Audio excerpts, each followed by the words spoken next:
তার এই বই পড়ার পর আমি তাকে বলছি যে ভাই আপনি গুম হয়ে যাবেন।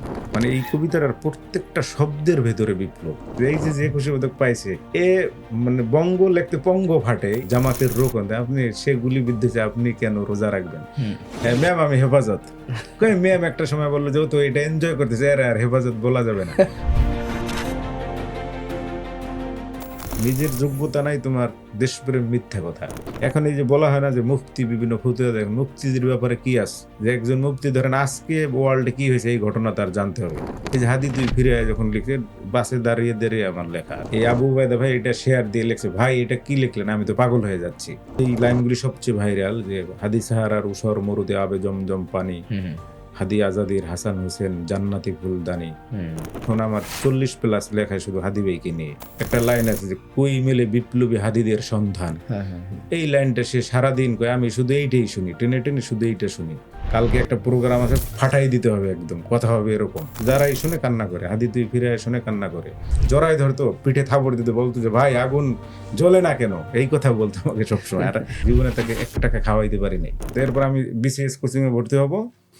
সেখানে গিয়ে দেখি সে টিচার কয় না ভাই আপনি টাকা দিলে আপনার কোবামো। অনেক লোক আমাকে অনেক ধরনের গিফট দিতে চাইছে বড় অ্যামাউন্ট।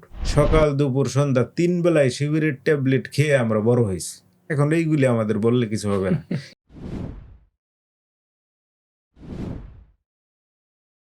আপনার শিক্ষা প্রতিষ্ঠানের ম্যানেজমেন্ট করে ফেলুন সম্পূর্ণ ডিজিটালাইজড। ব্যবহার করুন তালিমি ক্লাউড স্কুল বা মাদ্রাসা ম্যানেজমেন্ট সফটওয়্যার।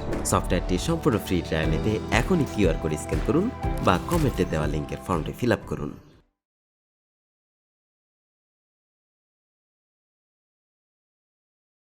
আসসালামু আলাইকুম, স্বাগত জানাচ্ছি ইনোফোটক্সের আজকের পর্বে।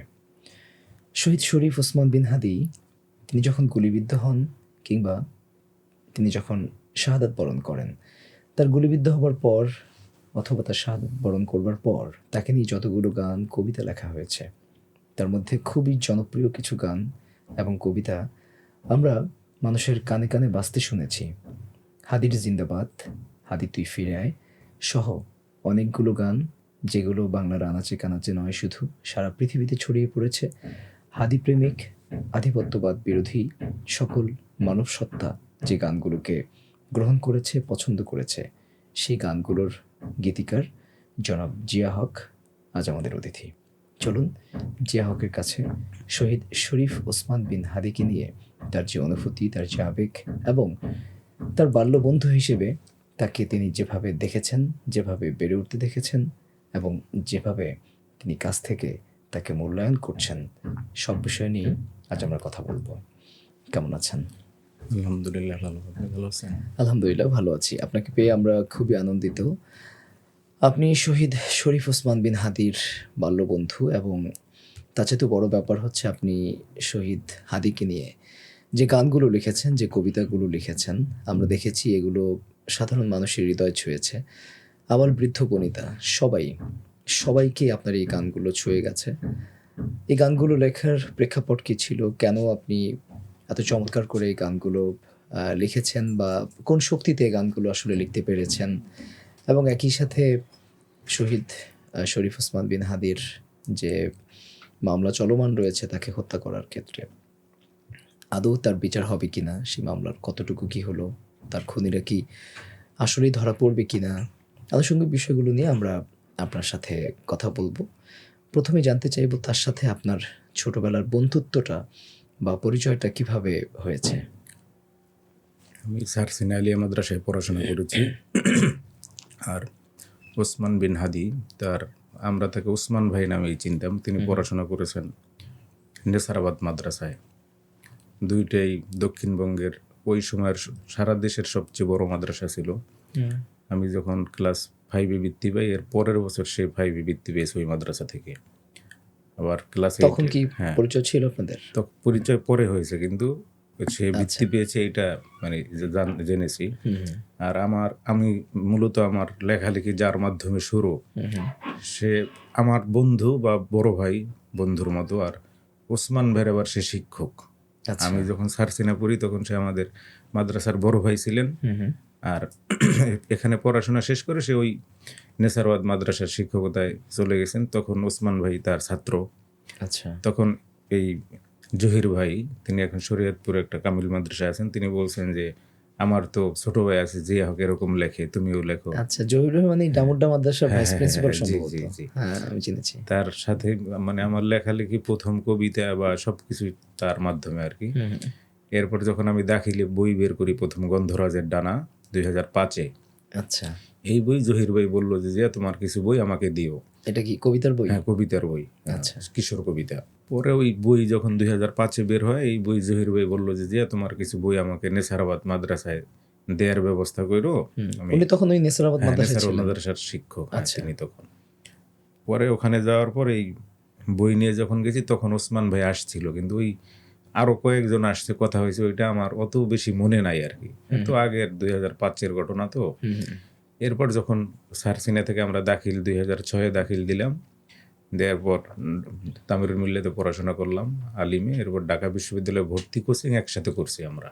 আচ্ছা। তখন থেকে মানে আমাদের ওই আগের যে বন্ধুত্ব, অল্প অল্প দেখা। হুম, হুম। এরপর ওসমান ভাই আমাকে একটা চিঠি লিখছিলেন ওই বই পাওয়ার পরে, আচ্ছা। তখন এই চিঠিও যখন আসলো ঢাকায় যে ভাই আমি তো চিঠি দিয়েছিলাম, আমারও মনে পড়লো, তখন বন্ধুত্বটা আর কি আর আরো সে মজবুত হলো। মানে সীমাহীন ছিল, মানে মানে কি বলে মিশো অন্য আচ্ছা। রকমের। আর ক্লাসে ছাত্র হিসেবে এরকম ছিল, ধরেন আমরা বিভিন্ন গ্রুপ ভার্ব, প্রিপোজিশন এগুলি আমরা মুখস্থ করতাম একটা একটা। তা আমাদের স্যারে জিজ্ঞেস করতো, একটা শব্দ জিজ্ঞেস করতো, আমরা দাঁড়াইয়ে বলতাম, উত্তর দিতাম।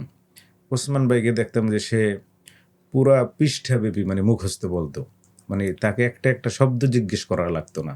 আচ্ছা। সে পড়া জিজ্ঞেস না করলে সে দাঁড়ায়, মানে এমন একটাই ছিল যে আমি পড়া বলবো এরকম একটা, তো সে দাঁড়িয়ে ওইভাবে বলতো। তো এখন এইভাবে যখন বলে, আমি আবার সারসিনা মাদ্রাসায় 7 বছর ফার্স্ট বলছিলাম, 5-এ বৃত্তি, 8-এ বৃত্তি। হুম, হুম। চিন্তা করলাম আমার থেকেও তো সে দেখি ভালো ছাত্র, এরকম একটা সে, তার সাথে আমার আরো সম্পর্ক হলো।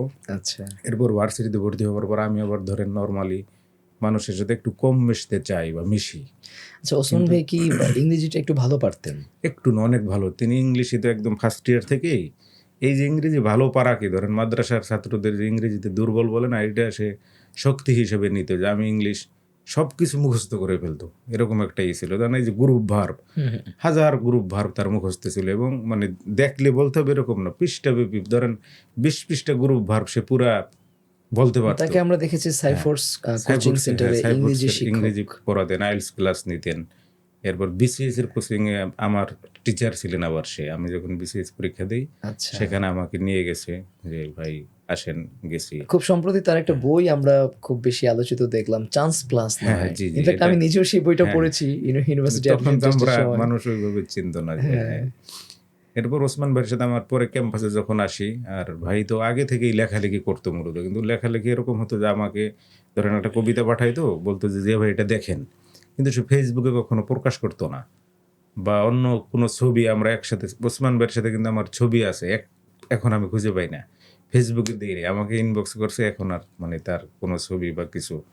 এরপর যখন মানে এই যে আমাদের বন্ধুত্বের পরে আমি আবার চাকরিতে ঢুকে গেলাম, সে ওসমান ভাই ইনকিলাব মঞ্চ নিয়ে ব্যস্ত, তখন হোয়াটসঅ্যাপে অনেক কথা হইতো, প্রায় রেগুলার কথাবার্তা হইতো। হুম, হুম। এরপর আমি ক্যাম্পাসে গেলে চিন্তা করতাম, তার সাথে তো সবসময় মিডিয়া থাকতো, একটু এড়ায় চলতে চেষ্টা করতাম, সে দেখতাম আমাকে বলতো যে ভাই কই, সে চলে আসতো। হুম, হুম। এরপর একদিন এমন হয়েছে যে আমি টিএসসিতে ঢুকবো, সে মানে ওই সাংবাদিকদের নিয়ে বসা, ওখান থেকে উঠে এসে মানে জোর করে আমার নিয়ে তার চেয়ারে বসাইছে, যে ভাই বসেন। আচ্ছা। তখন এই যে ওমর ভাই, ওসমান ভাইয়ের যে বড় ভাই, হুম, হুম। সে আর একটা চেয়ার এনে হাদি ভাইকে বললো যে তুমি বসো, বলে যে না জিয়া ভাই বসুক, আমি পরে বসবো, বসলো না। তখন আমার একটু বিব্রত লাগতেছিল, আমি বললাম যে ভাই আমার একটা বন্ধুত্ব ক্লাস থাকলেও আছে, উনি আপনাকে আমরা হলো সম্মান। মাদ্রাসায় আমাদের যারা বন্ধু আমরা হ্যাঁ। সবাই একজন আরেকজনকে আর কি আপনি করে বলি এখনো। চমৎকার। আমাদের যত বন্ধু বান্ধব আছে সবাই আমাকে ধরেন জিয়া বলে, খুব কম 2-1 আছে যে আমাকে জিয়া বলে, এছাড়া সবাই জিয়া ভাই বলে। আচ্ছা। তা আমরা এরকম ওসমান ভাই, ঢাকা সে ইউনিভার্সিটিতে আপনি জিয়া কোন ভাই, সাবজেক্টে ছিলেন? ইসলামিক হিস্ট্রি অ্যান্ড কালচারে ছিলাম। আচ্ছা, আচ্ছা। অনার্স এবং মাস্টার্স দুটো ওখান অনার্স থেকে। মাস্টার্স, হ্যাঁ জি, ঢাকা বিশ্ববিদ্যালয় Fine. থেকে। এবং ওই ওসমান ভাই যে কবিতা লিখে লিখে আমাকে পাঠাইতো, তাই আমি এই সর্বশেষ তার যে বই লাবায় লাল শাক পুবের আকাশ, হুম, হুম, হুম। এটা আমাকে একটা কপি বলতে পিডিএফ কপি পাঠাইছে, বলছে যে আমাকে একটু প্রুফ দেখে দিবেন, একদম আপনি আপনার মতো দেখবেন, কোনো মানে মন্তব্য করা বা যে কোনো ব্যাপারে কিছু বলা নির্দ্বিধায় বলবেন, কোনো করবেন না। আর আমার একটা অভ্যাস, ধরেন আমি নর্মালি মানুষের নেগেটিভ সাইডটা না দেখার চেষ্টা করি, সে যে হোক। একটা মানুষ নেগেটিভ সাইড নাই কার, কোনোভাবেই দেখি না। পরে আমার বললো ভাই আপনি নির্দ্বিধায় বলবেন। তখন আমি তার কবিতার ভিতরে দেখা গেছে ইসলাম, ইনসাফ, এই ধরনের শব্দ, মানে আমরা যেইটা মুখে বলি এই ধরনের শব্দ লেখা। আমি বললাম যে ওসমান ভাই এইগুলি আমরা তো ওই যে বললাম যে ওসমান ভাই বলে ডাকতাম, ওসমান বিন শরীফ, ওসমান বিন হাদি, পরে ওসমান হাদি, যে হাদি ভাই আপনি তো এই শব্দগুলি আমি কি রাখবো, মানে এইটা কেন করছেন? পরে আমাকে বললো যে ভাই আমরা মুখে যেই কথাটা বলি ওইভাবেই আমি লিখছি, আপনি দেখেন, তারপর আপনি আপনার মতো দেখেন। আচ্ছা, পরে আমি বললাম যে ভাই আমি প্রিন্ট দিয়ে দেখবো। এরপর সে মানে আমার এটা উনি মুখে বলতে কি ইসলাম না বলে ইসলাম লিখেছেন, আচ্ছা, ইনসাফ না বলে ইনসাফ ইনসাফ লিখেছেন। Fine, এবং হ্যাঁ। এইগুলি আমার অনেক কবিতা এই শব্দ আমি তার শব্দ ব্যবহার করছি, সে যেইভাবে বলতো। আচ্ছা, এবার যে আল মাহমুদ যেমন কবিতার ভিতরে বলতো না, আব্বা বলেন পর রে শোনা, আম্মু বলেন পর রে শোনা, আব্বু বলেন মন দিয়ে পাঠে আমার মন বসে না কাঁঠাল চোবার গন্ধে। এই যে যে শব্দ, মানে আব্বু বা আম্মু, এইগুলি তো কবিতায় অনেকে ব্যবহার করতে চায় না, এক ধরনের। সে মানে আমরা যা বলি সহজ কথা, এই শব্দগুলি কবিতায় আনতে চেষ্টা করছেন। আচ্ছা। তার লাবায় লাল শাক পুবের আকাশ পড়লেও দেখবে যে অনেক আঞ্চলিক শব্দ এটা কি আছে, তার অনেক। প্রথম কাব্যগ্রন্থ ছিল? একটাই, হ্যাঁ, তার একটাই এবং প্রথম, হয় এইটাই তার লেখা। এই নামের অর্থটা কি, লাভায় লাল শাক? এটা পুবের ভাই আকাশ। ওইভাবে বলে নাই কখনো। আমি শুধু ওই সীমান্ত শরীফ নিয়ে প্রশ্ন করছি বারবার যে ভাই আপনি এটা কেন বলছেন, এবং তার এই বই পড়ার পর আমি তাকে বলছি যে ভাই আপনি তো গুম হয়ে যাবেন হ্যাঁ। আমি যখন প্রুফ দেখি। আচ্ছা, হ্যাঁ, আমি বললাম ভাই আপনি তো গুম হয়ে যাবেন। কেন? তাকে তো আমরা মানে এই কবিতার প্রত্যেকটা শব্দের ভেতরে বিপ্লব, প্রত্যেকটা শব্দ দেখুন, বিপ্লব, আগুন, রক্ত, এই ধরনের শব্দ, মানে পুরো বইটা এটা নিয়ে আমি একটা লেখা লিখছি যে বইটা লিখেছিলেন তিনি সীমান্ত শরীফ নামে। সীমান্ত শরীফ ছদ্মনামে। এই নামের, এই তো ছদ্মনামের এটা আমি পেছনে কি জিজ্ঞেস কারণ? করছি ভাই আপনি সীমান্ত শরীফ নামে এটা কেন লিখছেন? কয় ভাই আপনাকে এক সময় বলবো। তার অল্প একটু একবার বলছে যে সীমান্ত মানে সে এই যে আধিপত্যবাদ বিরোধী যে কথাবার্তা সব সময় বলতে, সীমান্ত দিয়ে মূলত ওইটা ইঙ্গিত করছেন তিনি আর কি। আচ্ছা, আর আমি যখন বলছি ভাই আপনি তো গুম হয়ে যাবেন, পরে বলে ভাই গুম সমস্যা নেই, গুম হয়ে যাব, শহীদ হয়ে যাব, এটা তো কোনো ফ্যাক্ট না। এই কথাগুলো কখনকার? এই কথাগুলো যে বই যখন 23 সালে বই, 23 না 23 সালে বই বের করে তখনকার, তখনই আপনি তার গুম হয়ে যাওয়া বা খুন হয়ে যাওয়ার ব্যাপারে এবং আশঙ্কা আমি প্রকাশ কয়েকদিন করছেন। আগে বলছি যে ওই ভাই যে আমরা যে তাকে 1.5 বছর বা 2 বছর পেয়েছি, এটা বোনাস। তার যে লেখা, ওই লেখা প্রকাশ হলে সে এই একটা কবিতা নিয়ে আমি বলছি ভাই এটার জন্য আপনি 10 বার গুম হইতে পারেন। পরে বলছে না আমার সমস্যা নাই। তার ওই কবিতার বইতে অনেক ধরনের শব্দ আছে যে এটা কি শব্দ মনে আছে আমরা কোন কবিতার ব্যাপারে আমরা বলেছিলেন? ভয়ে ভয়ে লিখতাম না। ওই আকসার কয়লা সম্ভবত এরকম কবিতাটার নাম না। আমরা বারবার বলতাম যে, আর তার যে শব্দ চয়ন, ধরেন সে যে একটা গালি দিছে আমাদের, এই গালিটা এমন যে আমরা সবাই মেনে নিতে পারছি। তার কবিতার ভিতরে শব্দ এরকম ছিল যে আমরা ওইটা আমাদের কাছে, তিনি যখন পড়তেন আমাদের কাছে স্বাভাবিক লাগতো, কিন্তু আমরা আবার যখন চিন্তা করতাম, ধরেন আমি এই যে 17-18 বছর কবিতা লিখছি, আমার অধিকাংশ কবিতা দেখবেন রাজনৈতিক, আচ্ছা, বিভিন্ন দুঃশাসনের বিরুদ্ধে, দ্রব্যমূল্যের বিরুদ্ধে, এক জায়গায় একটা অন্যায় অপরাধ হলে এর বিরুদ্ধে আমার অসংখ্য কবিতা, 3000-এর উপরে কবিতা আছে আমার শুধু এই সব 17 বছরের লেখা। আপনি নিজে 3000 প্লাস কবিতা লিখেছেন? মিনিমাম, মানে এই শুধু 17 বছরের লেখা, আমি রেগুলার লিখি, প্রতিদিন লিখি। এই যে হাদি তুই ফিরে আয় যখন লিখছে, বাসে দাঁড়িয়ে দাঁড়িয়ে আমার লেখা, 10-15 মিনিটে লেখা, বাসে দাঁড়িয়ে লিখেছেন এটা? দাঁড়িয়ে লেখা, হ্যাঁ। আচ্ছা, আপনি এই হাদি তুই ফিরে আয়ের গল্পটা একটু, মানে আমি একটু স্পেশাল করে শুনতে চাই। আসলে গানটা এত বেশি আবেদনময়ী একটা গান এবং আমাদের সাধারণ মানুষকে হাদির সাথে কানেক্টেড হওয়ার ক্ষেত্রে এই গানটা এত বেশি বড় ভূমিকা রেখেছে। আমি গানটার মানে পুরো গল্পটাই শুনতে চাই যে আসলে কেন আপনার মনে হলো যে এই গানটা লিখতে হবে। এটা কি গান আকারে লিখেছিলেন না কবিতা লিখেছেন? কবিতা হিসেবে লিখেছি আমি ওই হাদি ভাই যেদিন গুলিবিদ্ধ হলো ওই দিন, মানে তাকে আমি টেক্সট করছি, মানে হোয়াটসঅ্যাপে কল দিছি, কল ধরে না, গুলি কোনো পত্রপত্রিকায় আসে নাই, শুধু একজনে বলছে যে গুলিবিদ্ধ হওয়ার সম্ভাবনা মনে হলো হয়েছে, এরকম আর কি, একদম ওই টাইমটা 2-3 মিনিট আগে পরে, কোথাও পাচ্ছি না। আমি গুগলে বারবার সার্চ দিয়েছি, পরে তাকে কল দিলাম, কলও ধরে না। পরে ভাবলাম কল অনেক সময় ধরতো না, কিন্তু সাথে সাথে 5-10 মিনিট পর আবার সে ভয়েস দিত আমাকে ব্যাক করতে, এটাও কিছু করতেছে না। একটু পরে দেখি ফেসবুকে একজন সাংবাদিক এটা লিখছে যে হাদি সম্ভবত গুলিবিদ্ধ, ওসমান শরীফ, ওসমান বিন হাদি। ভাবলাম, এরপর আমাদের যে নেসারবাদ মাদ্রাসার বিভিন্ন ছাত্র বন্ধু বান্ধব এদেরকে জিজ্ঞেস করলাম, এরাও একজন বললো যে হ্যাঁ। এরপর তো 15-20 মিনিটের ভিতরে আমরা নিউজ পেলাম যে হ্যাঁ। তখন এই ঘটনার পর একটা পরের দিন, অর্থাৎ শুক্রবারেই 12 তারিখ তো গুলিবিদ্ধ হলেন না। শিশু একাডেমিতে একটা কাজে আসছিলাম, জুলফিকার শাহাদাত ভাই আছে, অনেক বড় ছড়াকার মিডিয়া ব্যক্তিত্ব, তিনি আমাকে দেখে ডাক দিলেন।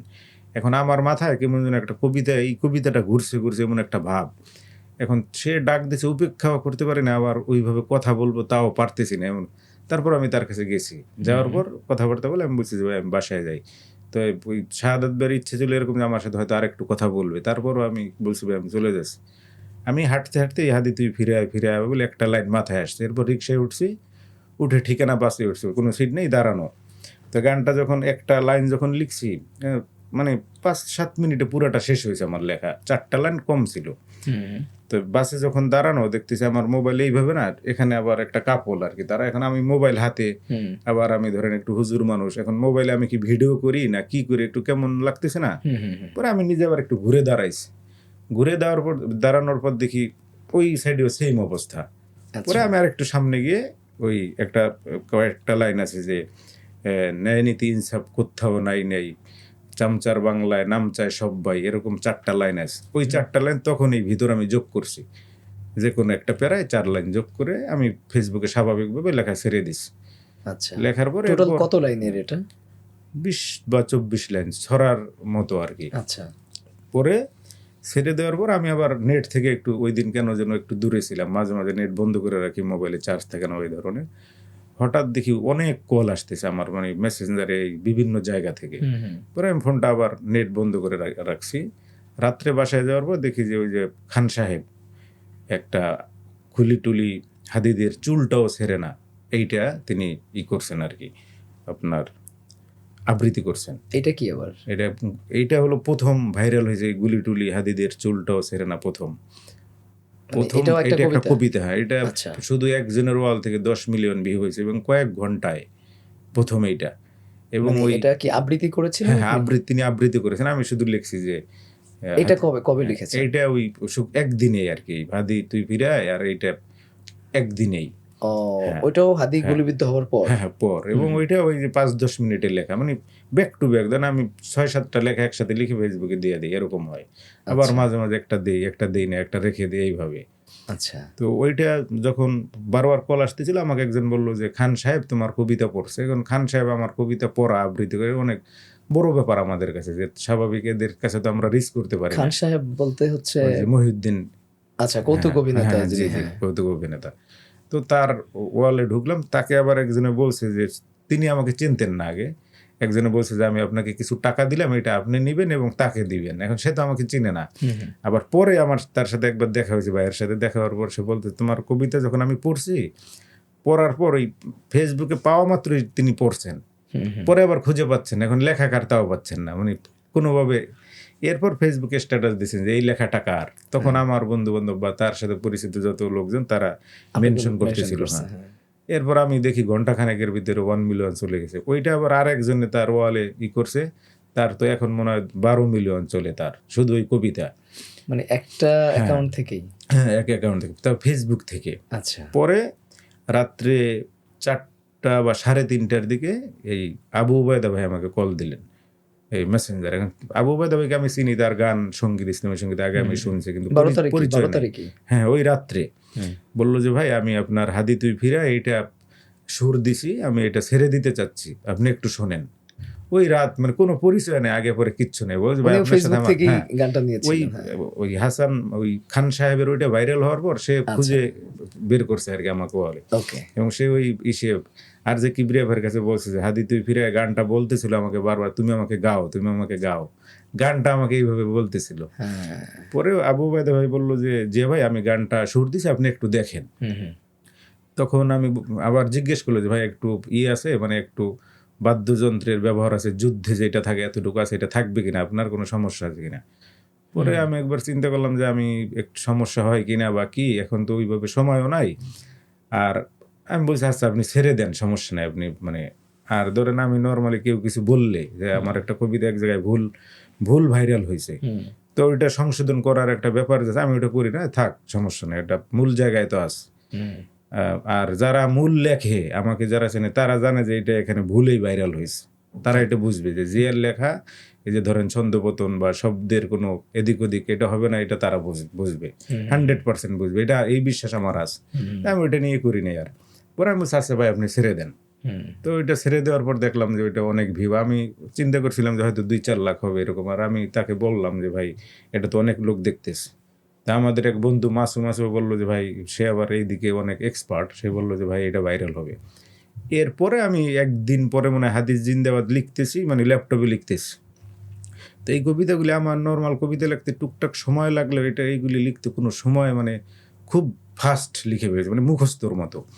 তো এই হাদির জিন্দাবাদ যখন লিখি, হাদি সাহার আর উসর মরুতে আবে জমজম পানি, এটা যখন লিখি তখন আমার ওবায়দ ভাই আমাকে কল দিস, আবু ওবায়দা এইটা ভাই। আবার কবে লিখছেন? এটা 2-1 দিন পরে। হ্যাঁ আচ্ছা, হ্যাঁ, তার মানে লেখার আপনি পরে, হ্যাঁ হাদি তুই ফিরে গানটা লিখলেন 12 তারিখ, এবং 12 তারিখ রাতেই হচ্ছে রাতে আবু আবু ওবায়দা ওবায়দা ভাই এটাতে হ্যাঁ, হ্যাঁ। সুর দিলেন এবং আপনার কাছে পাঠালেন, আপনি ওকে করে বললাম দিলেন। যে ছাড়েন, এটা এবং উনি ওই তার রাতেই মনে হয় ছেড়ে দিয়েছেন। 12-13 ঘন্টা টাইম নিয়েছেন তিনি ছাড়তে, মানে এডিট করতে একটু সময় নিয়েছেন। আচ্ছা, তো ছেড়ে দিছেন। এরপরে আবার ওই হাদির জিন্দাবাদ যখন লিখছি তখন ওই ভাইয়ের সাথে আমার ফোনে কথা হচ্ছে, আমি লিখতেছি, হ্যাঁ, লিখে ফেলছি। তা আমার মনে হয়েছিল একটু ডিস্টার্ব হয়, আবার ভাই অনেক বড় মানুষ, চিন্তা করতেছি রাখবো কিনা, আমি কাছে লিখি, সমস্যা নেই, কথা বলার মাঝেও। ধরেন গুলিস্তানে হাঁটতে হাঁটতে ওই এত ভিড়ের ভিতরে আমি কবিতা লিখছি, হুম, কারণ আমি ভাবছি যে ওরকম সমস্যা না, আচ্ছা লিখি। লিখে আমি ফেসবুকে দিয়ে দিছি সাথে সাথে, রাতে না কখন যেন।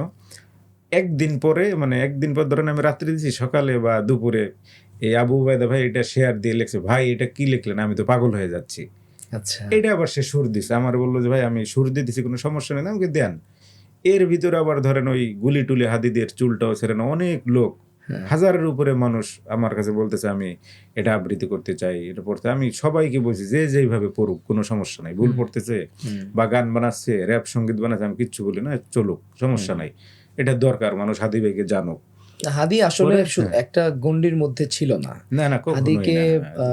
আমরা আসলে যদি শুধু একজন মাদ্রাসা পড়ুয়া হিসেবে চিত্রিত করি, আমার মনে হয় যে এটা আসলে ঠিক হবে না। না না, বরং এটা হাদি ভুল পুরো হবে। বাংলাদেশের সকল শ্রেণী পেশার সারা মানুষের, ওয়ার্ল্ডের সকল হাদি ভাই, চিন্তা, হ্যাঁ। সকল জগতের সকল বুদ্ধির মানুষের কিন্তু হয়ে উঠেছিলেন হাদি। জি জি, হ্যাঁ। সুতরাং কেউ তাকে নিয়ে যেমন মিলাদ করবে, আবার দেখা যাবে একই সাথে তাকে নিয়ে কেউ হয়তো গান করবে, কেউ হয়তো র্যাপ সঙ্গীত করবে। এটা হাদি সেই করতেছে, জায়গাটায় হ্যাঁ। গিয়েছেন। ওই আমার এক বন্ধু আমাকে বলছে যে হোক, তোমার যে বন্ধু হাদি, এই হাদি একজন, আর আমাদের হাদি এটা হলো অন্য হাদি।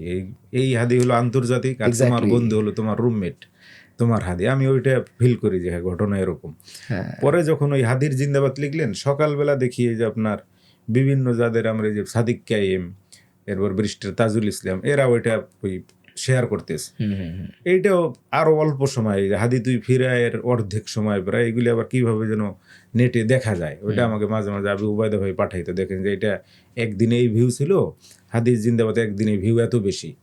এটা দেখলাম যে আরো মানে সীমাহীন রকমের। ধরেন আমাকে একজন বললো যে 300 কোটির উপরে ভিউ আছে, এবং জগলুল হায়দার ভাই যে স্ট্যাটাস দিয়েছিল যে মামদানির উপরে যে হক নাম সার্চ হচ্ছে রেগুলার, প্রায় 9 দিন যাবত এরকম ছিল, ও, রেগুলার এরকম। এবং হাদির জিন্দাবাদ তখন দেখলাম যে কয়েক ঘন্টার ভিতরে মিলিয়ন ক্রস করলো ফেসবুক থেকে। আচ্ছা, তখন ওই আমার এক বন্ধু আছে আল মাসুম, সে লেখালেখি এক সময় করতে, এখন করে না, কিন্তু এই বিষয়ে অনেক কিছু বোঝে। হুম, সে বললো যে ভাই আল মাহমুদ যেমন সোনালী কাবিন লিখছে, এরপর আর অনেক লেখা লিখছে, কিন্তু সোনালী কাবিন আর হয় নাই। হুম, আপনার হাদির জিন্দাবাদ মনে হয়েছে এটারে আপনি অতিক্রম করতে পারবেন না আর, এখন আপনি লিখতে থাকেন, সমস্যা নেই। এরপর ধরেন আমি কালচারাল হিরো যেটা লিখছি ওইটাও কিন্তু ভাইরাল। হুম, এরপর কোটি হাদির ডাক, ওই যে মোনায়েম বিল্লার যেটা, সেটাও ভাইরাল। আচ্ছা, এরপর আমি যখন যেটা লিখছি সবাই, এবং যেই ধরনের লোকের কাছে আমরা কখনো রিচ হইতে পারি নাই, যে টেক্সট করলে দেখতো না বা ই করলেই করতো না, তা আমি সবসময় একটা চিন্তা করতাম যে আমি লিখি, কে দেখলো কে না দেখলো, কে ছাপলো কে না ছাপলো, ওইগুলি আমি কেয়ার করতাম না, এবং এখনো করি না। মানে আপনার অন্যান্য হ্যাঁ। গানগুলো পরবর্তীতে ভাইরাল বলি অথবা হিট বলি যাই করি, কিন্তু সেগুলো কোনোটাই হাদির না জিন্দাবাদকে না না, ছাড়িয়ে এটা যেতে পারে না। অতিক্রম করে নাই। না, এটা মানে অসংখ্য, ধরেন আমার কাছে কমপক্ষে 20,000 টেক্সট আছে শুধু এই হাদিস জিন্দাবাদ নিয়ে মিনিমাম।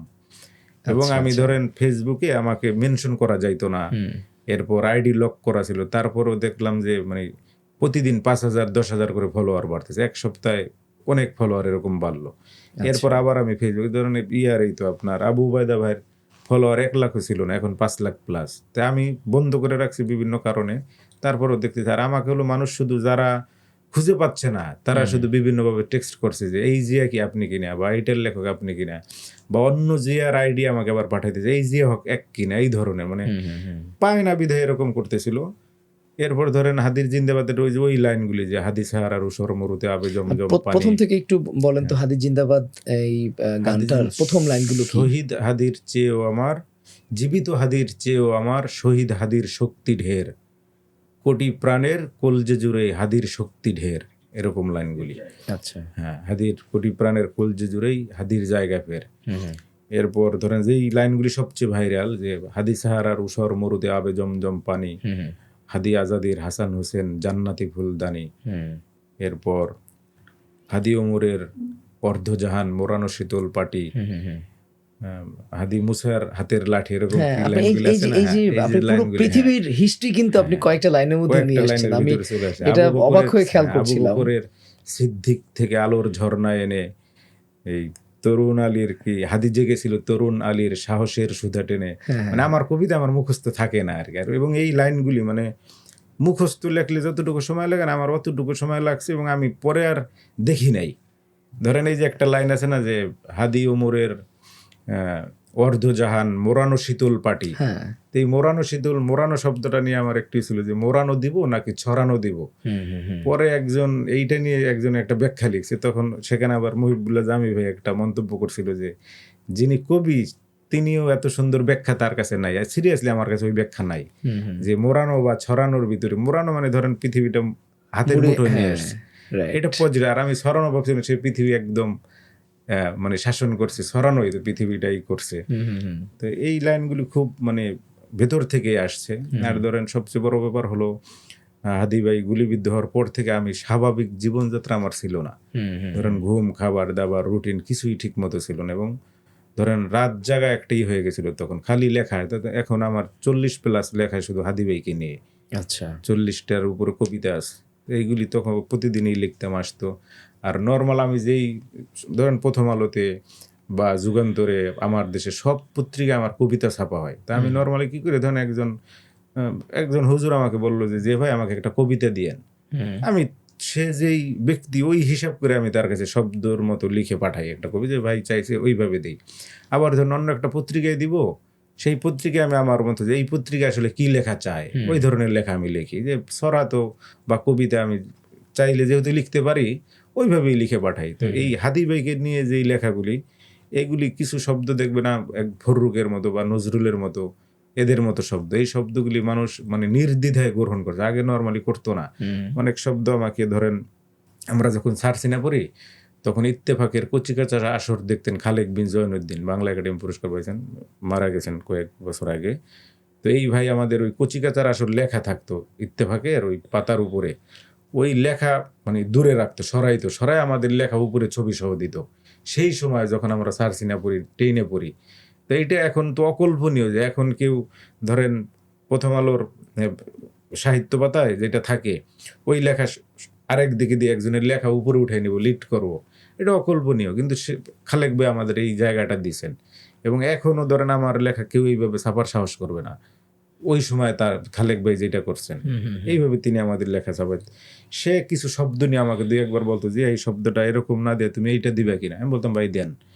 কিন্তু এই হাদির জিন্দাবাদ বা হাদি তুই ফিরে আয় বা গুলি টুলি হাদিদের চুলটা আছে না, এই শব্দ নিয়ে কারো কোনো নাই, মানে আছে না মিনিমাম লেভেলে অন্তত একটা বলে যে ভাই এই শব্দটা আপনি কেন দিলেন, এই কথা কেউ বলে নাই আমাকে। অন্য সব কবিতা নিয়ে বিভিন্ন শব্দ নিয়ে নানান ধরনের, এই যে হাসান রুবায়েতের বিভিন্ন শব্দ নিয়ে দেখবেন মানুষ কথা বলে যে সিথি সব কবিতার একটা শব্দ যে এটা কওমি তরুণ দাঁড়ায় আছে, দাঁড়ায় কেন লিখছেন, এরকম প্রশ্ন করেন। কিন্তু এই হাদির ব্যাপারটা নিয়ে আমি দেখছি যে কোনো মানুষের কোনো প্রশ্ন নাই। এবং অনেক লোক আমাকে এরকম বলে, আজকেও সকালে একজন আমাকে খালি টেক্সট করে, এখন কয়জনের জবাব দিব ভাই, পারি না তো। পরে আমি তাকে ভয়েস দিছি যে ভাই সে লন্ডন থাকে, আমি বললাম যে ভাই আসলে আমি তো ব্যস্ত ওরকমও না, কিন্তু জবাব তো ওইভাবে দিতে পারি না, যেন কষ্ট না পায় একটা মানুষ।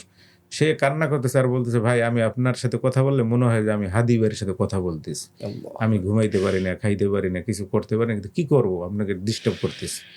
কানাডা থেকে এক বড় ভাই, তাকেও চিনি না, সে ওই যে একটা লাইন আছে যে কই মেলে বিপ্লবী হাদিদের সন্ধান, এই লাইনটা সে সারাদিন কয়, আমি শুধু এইটাই শুনি, টেনে টেনে শুধু এইটা শুনি। মানে এই লাইনটা আপনি কিভাবে লিখলেন। আবার ধরেন ওই যে হাদি ভাইয়ের আরও কিছু লাইন আছে, মানে আমার মনে হয় যেন অর্ধেক যতগুলি লেখা লিখছি এর ভিতরে অর্ধেক লেখায় বিভিন্ন লাইন মানুষের ভালো লাগছে, ভাইরাল। জিজ্ঞেস করতেছে এইটা আপনি কিভাবে লিখলেন, এই লাইনটা কিভাবে আসলো, এইটা হাদির এই জন্মায় ফাতিমার গর্ভে একটা লাইন আছে, এই লাইন এক ভদ্রমহিলা মানে বিশাল টেক্সট করছে, মানে সব পড়লে আমারও কান্না চলে আসে যে আসলে এত আমরা তো লেখক ধরেন ওইভাবে সব সময় অত আবেগ আমাদের কাজও করে না, অনেক সময় লেখা আসে আমরা লিখে ফেলি, কিন্তু যখন পাঠক এটা গ্রহণ করে তখন দেখি যে না, এটা সে তার মতো করে গ্রহণ করছে, কান্না করতে। এবং এই যে হাদি ভাইকে নিয়ে যত লেখা, আমি কিন্তু এই লেখা পরে আর পড়ি না, এবং আবু উবায়দার কোনো সঙ্গীত আমি আর শুনতে পারি না, শুনি না। আমার শুনলে মানে আমি ঠিক থাকতে পারি না, খারাপ লাগে, বেশি রকম খারাপ লাগে। কিন্তু আমি যে লিখছি এখন ধরেন আবার আমি যদি পড়তে যাই, আমার কাছে মনে হয় যে মানে আমি করতে পারি না, যে এখন ওই যে হাদি ভাইকে নিয়ে একটা বইয়ের চিন্তা করছি, একটা বই করব। আজকে সকালে আমি ওই লেখাগুলি দেখতেছি যে আমি পড়তে পারতেছি না এরকম। তখন আমি আমাদের এক বন্ধু আসিফ মামুন আছে, ওকে বলছি তুমি আমার সব প্রুফগুলি দেখে দাও। ও তো আমার অনেক সব লেখায় আমার ও প্রথম পড়ে। তো ওই আসিফ মামুন বললো যে ভাই আপনি যে এই লেখাগুলি লিখছেন আপনি কিন্তু এখন আর পড়তে পারবেন না, মানে আমরা পড়েই আমাদের খারাপ লাগতেছে অনেক। তার ছোট ছেলে আছে, ওয়াইফ আছে, তারা ওই লাইনগুলি নিয়ে বাসায় কান্না করে, হাদির জিন্দাবাদ যারাই শুনে কান্না করে, হাদি তুই ফিরে আয় শুনে কান্না করে। তো এই যে একটা মানুষের সীমাহীন আবেগ, এই জিনিস থেকে লেখা আসলে ওইভাবে ইচ্ছা করে লিখছি বা হাদি ভাইকে নিয়ে লিখতে হবে এরকম না, লেখা আমার অটোমেটিক চলে আসছে আর কি, চলে আসার। আর আমার যে বন্ধু হাদি, আমি কয়েক বন্ধু বান্ধবদের বলছি, সেই হাদি ভাই আর আমাদের সবার যে হাদি, এটা আমার কাছে কোনো পার্থক্য নাই। আমি তাকে সবসময় বলতাম যে ভাই আপনি তো মানে এই যে দেশ চেঞ্জ করে ফেলতে চান, সারা ওয়ার্ল্ড পরিবর্তন করে ফেলতে চান, এটা কিভাবে করবেন? কয় ভাই আমি পারবো। তিনি একদিন আমাকে বললেন, ভাই কয়েকবার বলছে যে চলেন আল মাহমুদের বাসায় একটু যাই, গিয়ে আমরা কিছু ছবি তুলে আনি, একটা সময় কাজে লাগবো। আর হাদি ভাই ছিল মানে একদম ভেঙে চুরে যাবো পুরো, মানে আমরা যে একটা জিনিস স্বাভাবিক বলি যে ভাই কালকে আমাদের একটা প্রোগ্রাম আছে, এই বক্তব্য দিব, সেরকম না যে ভাই কালকে একটা প্রোগ্রাম আছে, ফাটাই দিতে হবে, একদম কথা হবে এরকম। এই যে তার যে শব্দ চয়ন, তার যে বিপ্লবী ভাব, এটা আমাদের ভিতরে আছে, কিন্তু আমরা চুপচাপ থাকি, বের করি না। কিন্তু সে সবসময় আমাকে করতে, মানে আমাকে যখন জড়াই ধরতো, পিঠে থাপড় দিতে, বলতো যে ভাই আগুন জ্বলে না কেন, এই কথা বলতো আমাকে সবসময়। আর আমি বলতাম যে ভাই চলো। ধরেন যেদিন তিনি গুলিবিদ্ধ হন, এর আগের শুক্রবার প্রথম যখন ওই যে আপনার ভ্যানে র্যালি বের করে না, ওই দিন বাংলা একাডেমি থেকে আমি বের হই, সে ওই ভ্যানে র্যালিতে মানে আমাকে দেখা মাত্রই ভ্যান থেকে লাফ দিয়ে নেমে আমাকে এসে উঁচু করে ফেলছে ধরে, আর একটা চাপ দিছে আমাকে। আমি বললাম যে ভাই আস্তে আস্তে, কয় না ভাই সমস্যা নেই, আসতে না, এইভাবেই হবে। পরে আমি বললাম যে ভাই বিপদে পড়েন না, একটু স্লো যান। মানে আমি সবসময় তাকে এই কথাটা বলতাম যে ভাই স্লো, এত দরকার নাই। কিন্তু সে বলতো যে না ভাই এখন এই সময়। পরে ওই হলো, এরপর গুলিবিদ্ধ হলো পরের সপ্তাহে। আর তখন ওই যে আল মাহমুদের যে ঘটনা বলতেছিলাম, যে আল মাহমুদের বাসায় বললো যে ভাই কিছু ছবি আমাকে তুলে দিয়েন। তখন আল মাহমুদ ভাইয়ের কদমবুচি করতেছেন তিনি, আমি ছবি তুললাম। বললো যে জিয়া ভাই ছবিগুলো অনেক সুন্দর হয়েছে, এবং আল মাহমুদ ভাই তার মাথায় হাত রাখলো, দোয়া করে দিল। এটা বারবার আমাকে বলতো যে জিয়া ভাই এই মুহূর্তটা আমার শ্রেষ্ঠ সময়, আপনি ছবি তুলে রাখছেন। আমাকে ফেসবুকে পাঠাইছেন, আমার কাছে ছবি প্রকাশ করতে নিষেধ করেছে, আমার কাছে আর নাই, এখন আবার পাই না। তার আগের যে ওসমান হাদির যে প্রোফাইল ছিল এটা পাচ্ছি না আর কি, ছবিগুলো আমার কাছে নাই। এরপর যে কাবিলের বোন নিয়ে তার বক্তব্য ছিল যে বাংলা সাহিত্যের শ্রেষ্ঠ উপন্যাস, এইটার মতো আর কোনো উপন্যাস নাই, কিন্তু এটা তো ওইভাবে আলোচিত না, কেন না আলোচিত হয় না কেন, এই কথা আমাকে প্রায় বলতো। এরপর যখন আর একদিন আমাকে একদিনই বাড়িতে গেছেন, আমাকে বললো যে ভাই আমাকে নিয়ে আপনি একটা কবিতা লিখে দেন। পরে আমি 5-6 মিনিট পর বললাম যে ভাই লিখতে হবে, কি যেন করতেছিলাম, ভাই দেন এখনো লেখেন আপনি, তো আমি ভাবছি দিয়ে দিবেন, দেন তাড়াতাড়ি দেন। পরে আমি 10-15 মিনিট পর একটা লেখা পাঠাইলাম, শেষে কয়ে ভাইজান তো এইটা আপনি আবার ফেসবুকে দিয়েন না, আমার কাছে থাকবে। আমি না সমস্যা নেই, দিব আপনাকে। তো এই লেখাটা আমার কাছে আছে কিন্তু পাচ্ছি না, আমার ল্যাপটপে আছে, আমি চিন্তা করতেছি খুঁজবো। পরে ফোন দিয়ে সাথে সাথে বললো যে ভাই এটা অনেক ভালো হয়েছে লেখাটা, আমাকে নিয়ে লিখছেন, আমার খুব ভালো লাগতেছে, আমার খুবই ভালো লাগতেছে। এরপর ভাই যখন অনেক বেশি ব্যস্ত হয়ে গেল, আমিও ব্যস্ত হইলাম। আমি তো যে চাকরি করে অনেক সময় দিতে হয় ওখানে, তখন শুধু হোয়াটসঅ্যাপে মানে আমাকে ভয়েস দিত, শুধু বারবার ভয়েস দিত, ভয়েসে কথাবার্তা, দেখাবার্তা শোনা একটু কম হইতো তখন। কিন্তু কখনো এমন হয় না যে ধরেন তাকে তখন আমি একা বন্ধু জানতাম, এরপর হাজার হাজার লাখ লাখ মানুষ তাকে চিনতো, কখনো তার ভিতর পরিবর্তন হয় নাই। না মানুষের চেঞ্জ হয় না যে ভাই আমি তো ব্যস্ত, পরে দিব না, এরকম ছিল না। বরং আমি বলতাম হাদি ভাই আমি ব্যস্ত পরে। আমি বলতাম যে আমি ব্যস্ত। আর আর আমার একটা সবচেয়ে দুঃখ কাজ করে যে আমি জীবনে তাকে ৳১ খাওয়াইতে পারি নাই। এই যে আমরা একসাথে চলছি না ক্যাম্পাসে, ধরেন শ্যাডোতে খাইলে বা টিএসসিতে খাইতাম, সে কখনো টাকা দিতে দিত না আমাকে। আর আমি তার সাথে পারতাম না, না শক্তিতে না মনের জোরে, কিছুতেই না। সে মনে করেন আমার পারলে থাপ্পড় মারত, ভাই থামেন, আপনি টাকা দিয়েন না, চুপ করেন, আপনি দিবেন কে, পরে দিয়েন। আর ফার্স্ট ইয়ার থেকে টাকা পয়সা ইনকাম করতাম, আমিও চাকরি করতাম, সাংবাদিকতা করছি, ওই সময় ভালো টাকা পাইতাম, চলতে আমার যা খরচ হইতো তার 2 গুণ 3 গুণ টাকা আমার নর্মালি থাকতো। আবার আমার বড় ভাই টাকা পয়সা দিত সব সময়। তারপরেও কখনো 1 কাপ চা খাওয়ার টাকা আমি তার জীবনে দিতে পারি নাই, মানে লাইফে না। এমনকি যখন আমি আইএলটিএস কোচিং করছি, সে ওখানে টিচার, আমার ওখানে ভর্তিতে টাকা নেয় নাই, তখন আমি বুঝি ভাই আমি ক্লাস করবো না, আপনি যদি এমন করেন আমি ক্লাস করবো না। আর আমার একটা অভ্যাস হলো, কেউ আমাকে বেশি রেসপেক্ট করলে আমি ওখানে কম যাই, যে এটা থাকুক। তো সে আমাকে খালি ফোন দিয়ে নিত, ভাই ক্লাস কিন্তু কালকে, ভাই এই পড়া কিন্তু আছে রেডি, এইভাবে বলতে। এরপর আমি বিসিএস কোচিংয়ে ভর্তি হব, সেখানে গিয়ে দেখি সে টিচার আমাকে বললো যে ভাই আপনার টাকা পয়সা কিচ্ছু দিতে হবে না, আমি ব্যবস্থা করে দিতেছি। আমি বুঝি না, আমি টাকা দিব। কয় না ভাই আপনি টাকা দিলে আপনার কোবামো, এই শব্দ বললো, আপনি টাকা দিতে পারবেন না। পরে টাকা আর সে নিল না, আমি তার ইংরেজি ক্লাসটা করতাম। এরপর তো আস্তে আস্তে ভাই। হাদি ভাই আসলে আমাদের সবার মন জয় করেছেন, এবং তিনি একটা পরিশীলিত বাংলাদেশ বিনির্মাণের জন্য যেভাবে একটা নতুন ধারার রাজনীতির কথা বলি, বা নতুন একটি ধারা তিনি যে শুরু করতে চাচ্ছিলেন, এটি নিঃসন্দেহে আমরা হাদি ভাইকে খুব মিস করি। এবং আমরা দেখেছি যে আমাদের দেশের সাধারণ মায়েরা, তারা হাদির মতো একজন সন্তানের হ্যাঁ, মা হতে অসংখ্য চান। অসংখ্য মানুষ, হ্যাঁ, হাদি ভাইয়ের মতো সন্তানরা, সন্তান। ছোট ছোট বাচ্চারা, তারা হাদির মতো হতে চায়। কিন্তু হাদিকে যেভাবে দিনে দুপুরে আসলে গুলি করে হত্যা করা হলো, তার হত্যার বিচার কিন্তু আমরা আসলে বিচারের অগ্রগতি দেখছি না। সর্বশেষ অগ্রগতি ওই কিছুদিন আগে হাদিবের ভাই বললেন যে আপনার যারা এই বিচার মানে কাজে জড়িত, যারা আর কি কাজ বাজ করে, তারা বললো যে আমরা যে আমাদের জাতির কাছে যে জবাব দিব, তার থেকে বড় জবাব হলো আমাদের ফ্যামিলি থেকে প্রশ্ন করে যে আজকে কোনো অগ্রগতি আছে কিনা। এরকম তার মানে হাদি ভাইয়ের বিচার হোক, এটা সবাই চায়। যে ধরেন বিচার কাজে জড়িত, তাকেও ফ্যামিলি থেকে জিজ্ঞেস করে যে হাদির বিচারের অগ্রগতি কিরকম, এরকম। এখন তারা চেষ্টা করতেছেন, আর আমি আশাবাদী যে হাদিবের বিচার যদি না হয়, এইটা ওই সাগররণীর মতো যদি ওরকম হয়ে যায়, তাহলে আমরা বিপদে পড়বো। মানে দেখবেন এই দেশে গুম খুন, আবার ওই ফ্যাসিস্ট বলে না যে আমরা ফ্যাসিস্ট, তারাই মূলত আবার ফ্যাসিস্ট নতুনভাবে জন্মানোর জন্য। আমার একটা কবিতা আছে এরকম, যে আমরা ফ্যাসিস্ট তারাই মূলত নতুন ফ্যাসিস্টকে আমন্ত্রণ জানানোর জন্য, এই ধরনের। তো দেখুন ফ্যাসিস্ট আবার আসবে, সে অন্য রূপে আসবে। তখন এই বিচার যদি না হয়, এবং এই বিচারটা শুধু এই কারণে হওয়া দরকার যে বিচারহীনতার রাষ্ট্র যদি কায়েম হয়, তখন এটার কেউ নিরাপদ না সেখানে। এবং এখন যারা এটা করে তারাও তো নিরাপদ না। এখন আমি ধরেন আপনার প্রতি জুলুম করতেছি, একটা সময় আমার প্রতি মানুষ জুলুম করবে না? এই জন্য বিচারটা দরকার মিনিমাম, যে হাদি হত্যা ভাইয়ের বিচার না করলে আমরা বিপদে পড়বো। আপনি যে এত গান লিখছেন হাদিকে নিয়ে, আপনার ব্যক্তি জীবনে কোনো হুমকি বা কোনো নিরাপত্তা সংখ্যা কি আপনি করেন? আমি নিজে এমনি ওই হাদিবের মতো আমার ওরকম যে ভাই আর মানুষের মৃত্যু জন্ম এগুলি তো আসলে দুনিয়াতে হয় না। আমার যদি মৃত্যু থাকে আমার এমনিতেই হবে। আর আমার রিজিক বলতে আমি যে জিনিসটা বিশ্বাস করি, যে আমরা একদম জন্ম থেকে মৃত্যু পর্যন্ত যা করি সবই তো রিজিক। আমার রিজিকে যদি ওরকম থাকে, এটা আমার কোনো নাই, মানে আশঙ্কা নাই ওরকম নিয়ে। কিন্তু লেখালেখির জন্য আগেও ধরেন এই আমি বললাম না যে 17 বছরে আমার 3000 উপরে লেখা আছে শুধু দুঃশাসনের বিরুদ্ধে। অনেক ধরনের হুমকি আমি পাইতাম তখন, কিন্তু ওই ভয় লাগতো না। এখন একটু ভয় লাগে, যে এখন তো ধরেন নাই কোনো, মানে কি বলে, বাপ মা নাই, একটা এমন একটা অবস্থা না যে কে কাকে মারলো, কে কাকে কি করলো, কোনো খবর নাই। আগে তো এরকম ছিল না। যখন একটা রাজনৈতিক সরকার আসে তখন তো কারো উপর দায় চাপে, এখন তো এইটা নাই।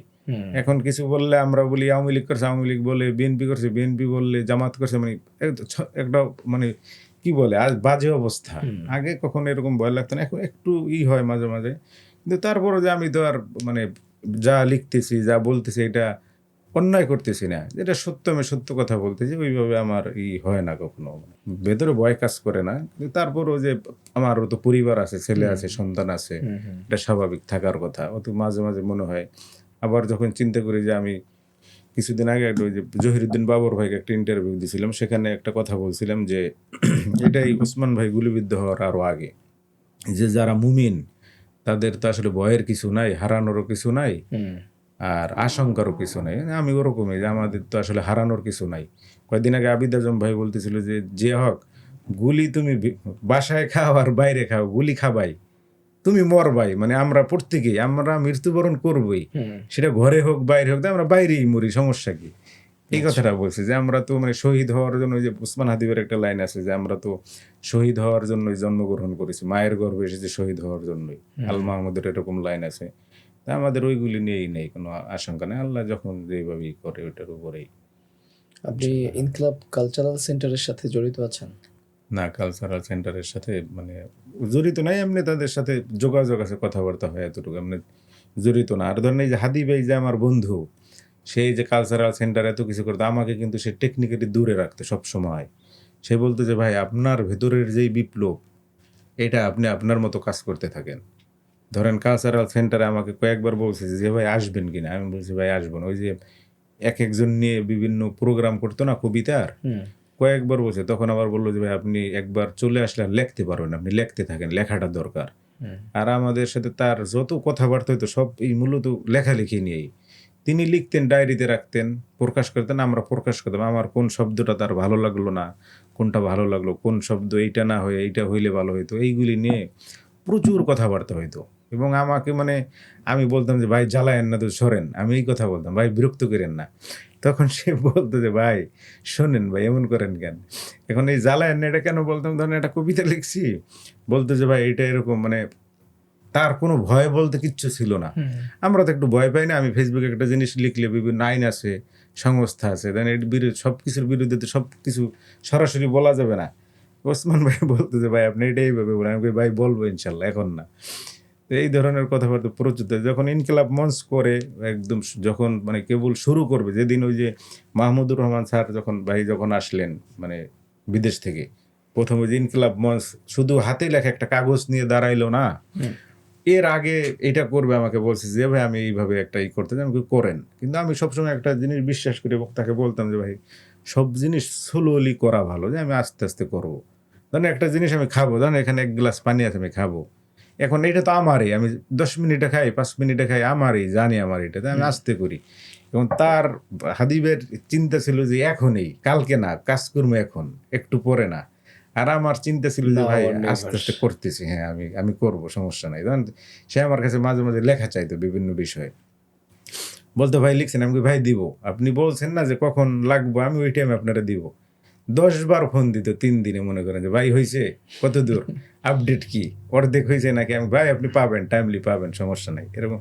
তো এই কালচারাল সেন্টার নিয়ে অনেক কথা হইতো, এটা মানে অফলাইনে, মানে আমাকে কখনো, আমি তার ওই ইসে যাই না। আমাকে আবার আমি একটা প্রতিষ্ঠানে চাকরি করি না, ওখান থেকে আমাকে কয়েকবার হাদিবে বলছে যে ভাই এখন আপনি যেখানে চাকরি করেন এইটা মূলত জরুরি, আপনি যেখানে খেদমত করতেছেন বা সেবা করতেছেন, এইটা যদি করতে পারেন দেখবেন যে এখান থেকে আপনি অনেক লেখক তৈরি করতে পারবেন, অনেক লোক আনতে পারবেন। কিন্তু আমরা নর্মালি এইগুলি, ধরেন এই যে আসিফ মামুন কবিতা লেখে, ভালো লেখে, একটু সবসময় বলে যে ভাই আমি আপনার জন্য লিখতেছি। এরকম অনেক আছে, যে আমি যে জহির ভাইয়ের কথা বললাম যে প্রথম কবিতা আমি কিভাবে লিখছি, এই জহির ভাই নিজে কিন্তু লেখে না। এরপর মুহিব নেসার, আমার কবিতার যারা মূলত আমার যারা আমি শিক্ষকদের মতো মনে করি, আবু জাফর সালেহি, মুহিবুল্লাহ জামি, মুহিব নিসার, এরা কিন্তু ওইভাবে কবিতার ভেতরে ওইভাবে নাই, মানে কম লেখে বা লেখে না, বা লেখার ভিতরে ওইভাবে থাকে নাই। এই আবু জাফর সালেহি ভাই লেখে, জামি ভাই অনেক বছর লেখে না। তো জহির ভাই তো মূলত কবি না, কিন্তু আমি যে লেখালেখি করি, আমি সবসময় বলি যে এটা এই জহির ভাইয়ের জন্যই সব। তিনি আমাকে বলছে যে প্রথম যে জিয়া তুমি একটা কবিতা লিখে দাও। আমি বললাম যে ভাই কবিতা কি, আমি তো বুঝি না। পরে বলে তুমি এইভাবে মিল দিয়ে লেখাটা লেখো। আমি ওইভাবে মিল দিয়ে তাকে একটা লেখা দিলাম। স্যার চিনা থাকে, তখন ক্লাস 7-এ পড়ি। ওই লেখা তিনি ছাপলেন পত্রিকায়। এরপর থেকে তো রেগুলার ছাপা, কিন্তু এখন কিন্তু তিনি আর লেখেন না। তো উসমান ভাই ছিলেন এরকম যে তিনি যখন লিখতেন না, মানে ফেসবুকে প্রকাশ করতেন না বা ডায়েরিতে লিখতেন, আমাকে কিন্তু বলতেন যে ভাই আপনি এই লেখাটা লেখেন, এইটা দেন ফেসবুকে আজকে। এরপর অনেকে বলছে না যে আগস্টের আগে ওসমান ভাই কইছিল, অনেকে কিন্তু একটা কথা বলছে। কিন্তু ধরেন কোটা আন্দোলন, আমরা ক্যাম্পাসে থাকতে কোটা বিরোধী যখন আন্দোলন হইতো, আমরা আন্দোলনের নামতাম, সব জায়গায় দেখতাম, নিউ মার্কেট গেলে দেখতাম সে আন্দোলনের মূল জায়গায় আছে, এরপর আপনার এই যে শাহবাগ আসলে দেখতাম ওখানে আছে ক্যাম্পাস, মানে সব জায়গায় সে থাকতো। তো ভাই কিন্তু বিসিএস দিত না, কিন্তু সে আন্দোলনে আছে। ধরেন যেই জিনিসটা তার জরুরি না, আমরা কি করি আমাদের দেশে, আমি মাঝে মাঝে এই কথা নিজে নিজে বলি, ধরেন আমি সব জিনিস আমরা কি করি, যেখানে নিরাপদ একদম কথা বলা ওই জায়গায় আমরা অনেক কিছু বলি। ধরেন একটা ছেলে ইসে পড়ে গেছে, আপনার ওই যে বিভিন্ন ম্যান হলে পড়ে যায় না, এখানে অনেক বিপ্লব দেখাই আমরা, কিন্তু একজনকে মেরে ফেলছে, খুন করছে, এখানে কিন্তু আমরা কথা বলি না কেন, এখানে আমার বিপদ আছে। তো হাদি ভাইকে দেখতাম এই আমাদের সবার যে চরিত্র, এই চরিত্রের বাইরে তিনি বিসিএস দিতেছেন না, বিসিএস নিয়ে তো তার মাথা ব্যথা থাকার কোনো দরকার নাই।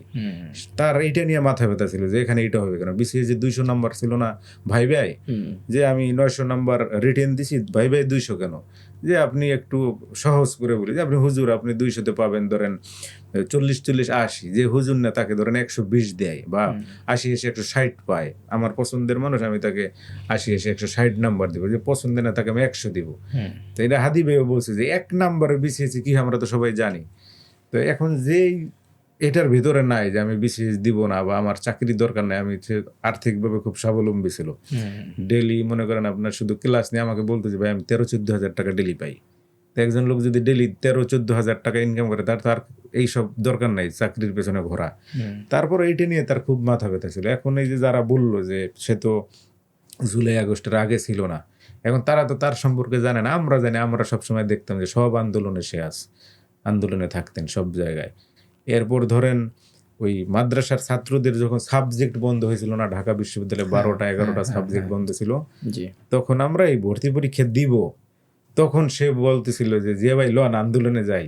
আমরা ক্যাম্পাসে যাই, ভর্তি হই নাই, চান্স পাই কিনা তাও জানি না, আমার একদম কানে বাজতেছে ভাই চলেন আমরা যাই। এই ধরনের ছিল যে ওই আন্দোলনে তিনি থাকতে চেয়েছেন। এখন যারা বলে যে সে আন্দোলনে ছিল না বা আগস্ট পরবর্তী ওসমান, এটা ভুল। এটা কিভাবে হয়? আন্দোলন তার রক্তেই ছিল আসলে। হ্যাঁ, ওই যে বললাম না যে তার লাবায় লাল শাক পূবের আকাশের প্রত্যেকটা শব্দ বারুদ, মানে প্রত্যেকটা কবিতা, ওই যে বলছি না যে আপনি এটার জন্য 10 বার গুম হইতে পারেন। সিরিয়াসলি তার ওই বই ছদ্মনামে লেখার কারণে হয়তো অনেকে কবিতার যে চিন্তা বা কবিতার সংজ্ঞা, কবিতা কি, এইগুলি নিয়ে অনেক ধরনের প্রশ্ন থাকবে। ধরেন আমি এই যেই কবিতা ভাইরাল হয়েছে, এখন একজনে যদি বলে ভাই এটা তো কবিতা হয় নাই বা এটা তো গান হয় নাই, বলতেই পারে। আর হয় নাই এটা তার কাছে ব্যাখ্যাও আছে যে হয়তো কিছুই হয় নাই, এই তো জিরো। তো তার এই বই নিয়ে অনেকে বলছে যে ওসমান হাদির বই নিয়ে আমরা কথা না বলি।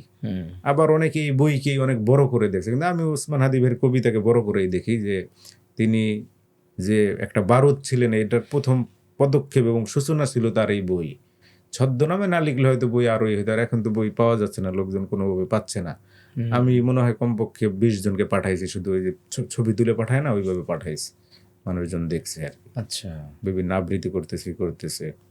এই বইটা কালচারাল সেন্টার থেকে আনার কোনো পরিকল্পনা আছে কিনা তাদের? এখন তারা তো কিছুদিন আগে বলছে যে এখনো মানে সবাইকে বলছে যে কেউ যেন এটা না করে, হয়তো তাদের চিন্তা ভাবনা আছে করার, যে করবে। আর ওই তার যে ভাই, সে বলছে যে ওসমান হাদিকে নিয়ে কেউ কোনো লেখা, কবিতা, গল্প যে যা করুক সব মানে ফ্রি, কোনো সমস্যা নেই, সবাই সব নিজের মতো করতে পারবে। তবে ওসমান ভাইয়ের যে বিভিন্ন বক্তব্য আছে না, কথা কোট, এটা যেন কোট আনকোট থাকে, এটা আমাকে একটু দেখাইতে হবে, তাকে দেখাইতে হবে। এটা বলছে দেখা যাচ্ছে একটা কথা যেই টোনে বলছে, যা বুঝাইতে চাইছে, এটা আরেকজন অন্যভাবে বুঝতে পারে।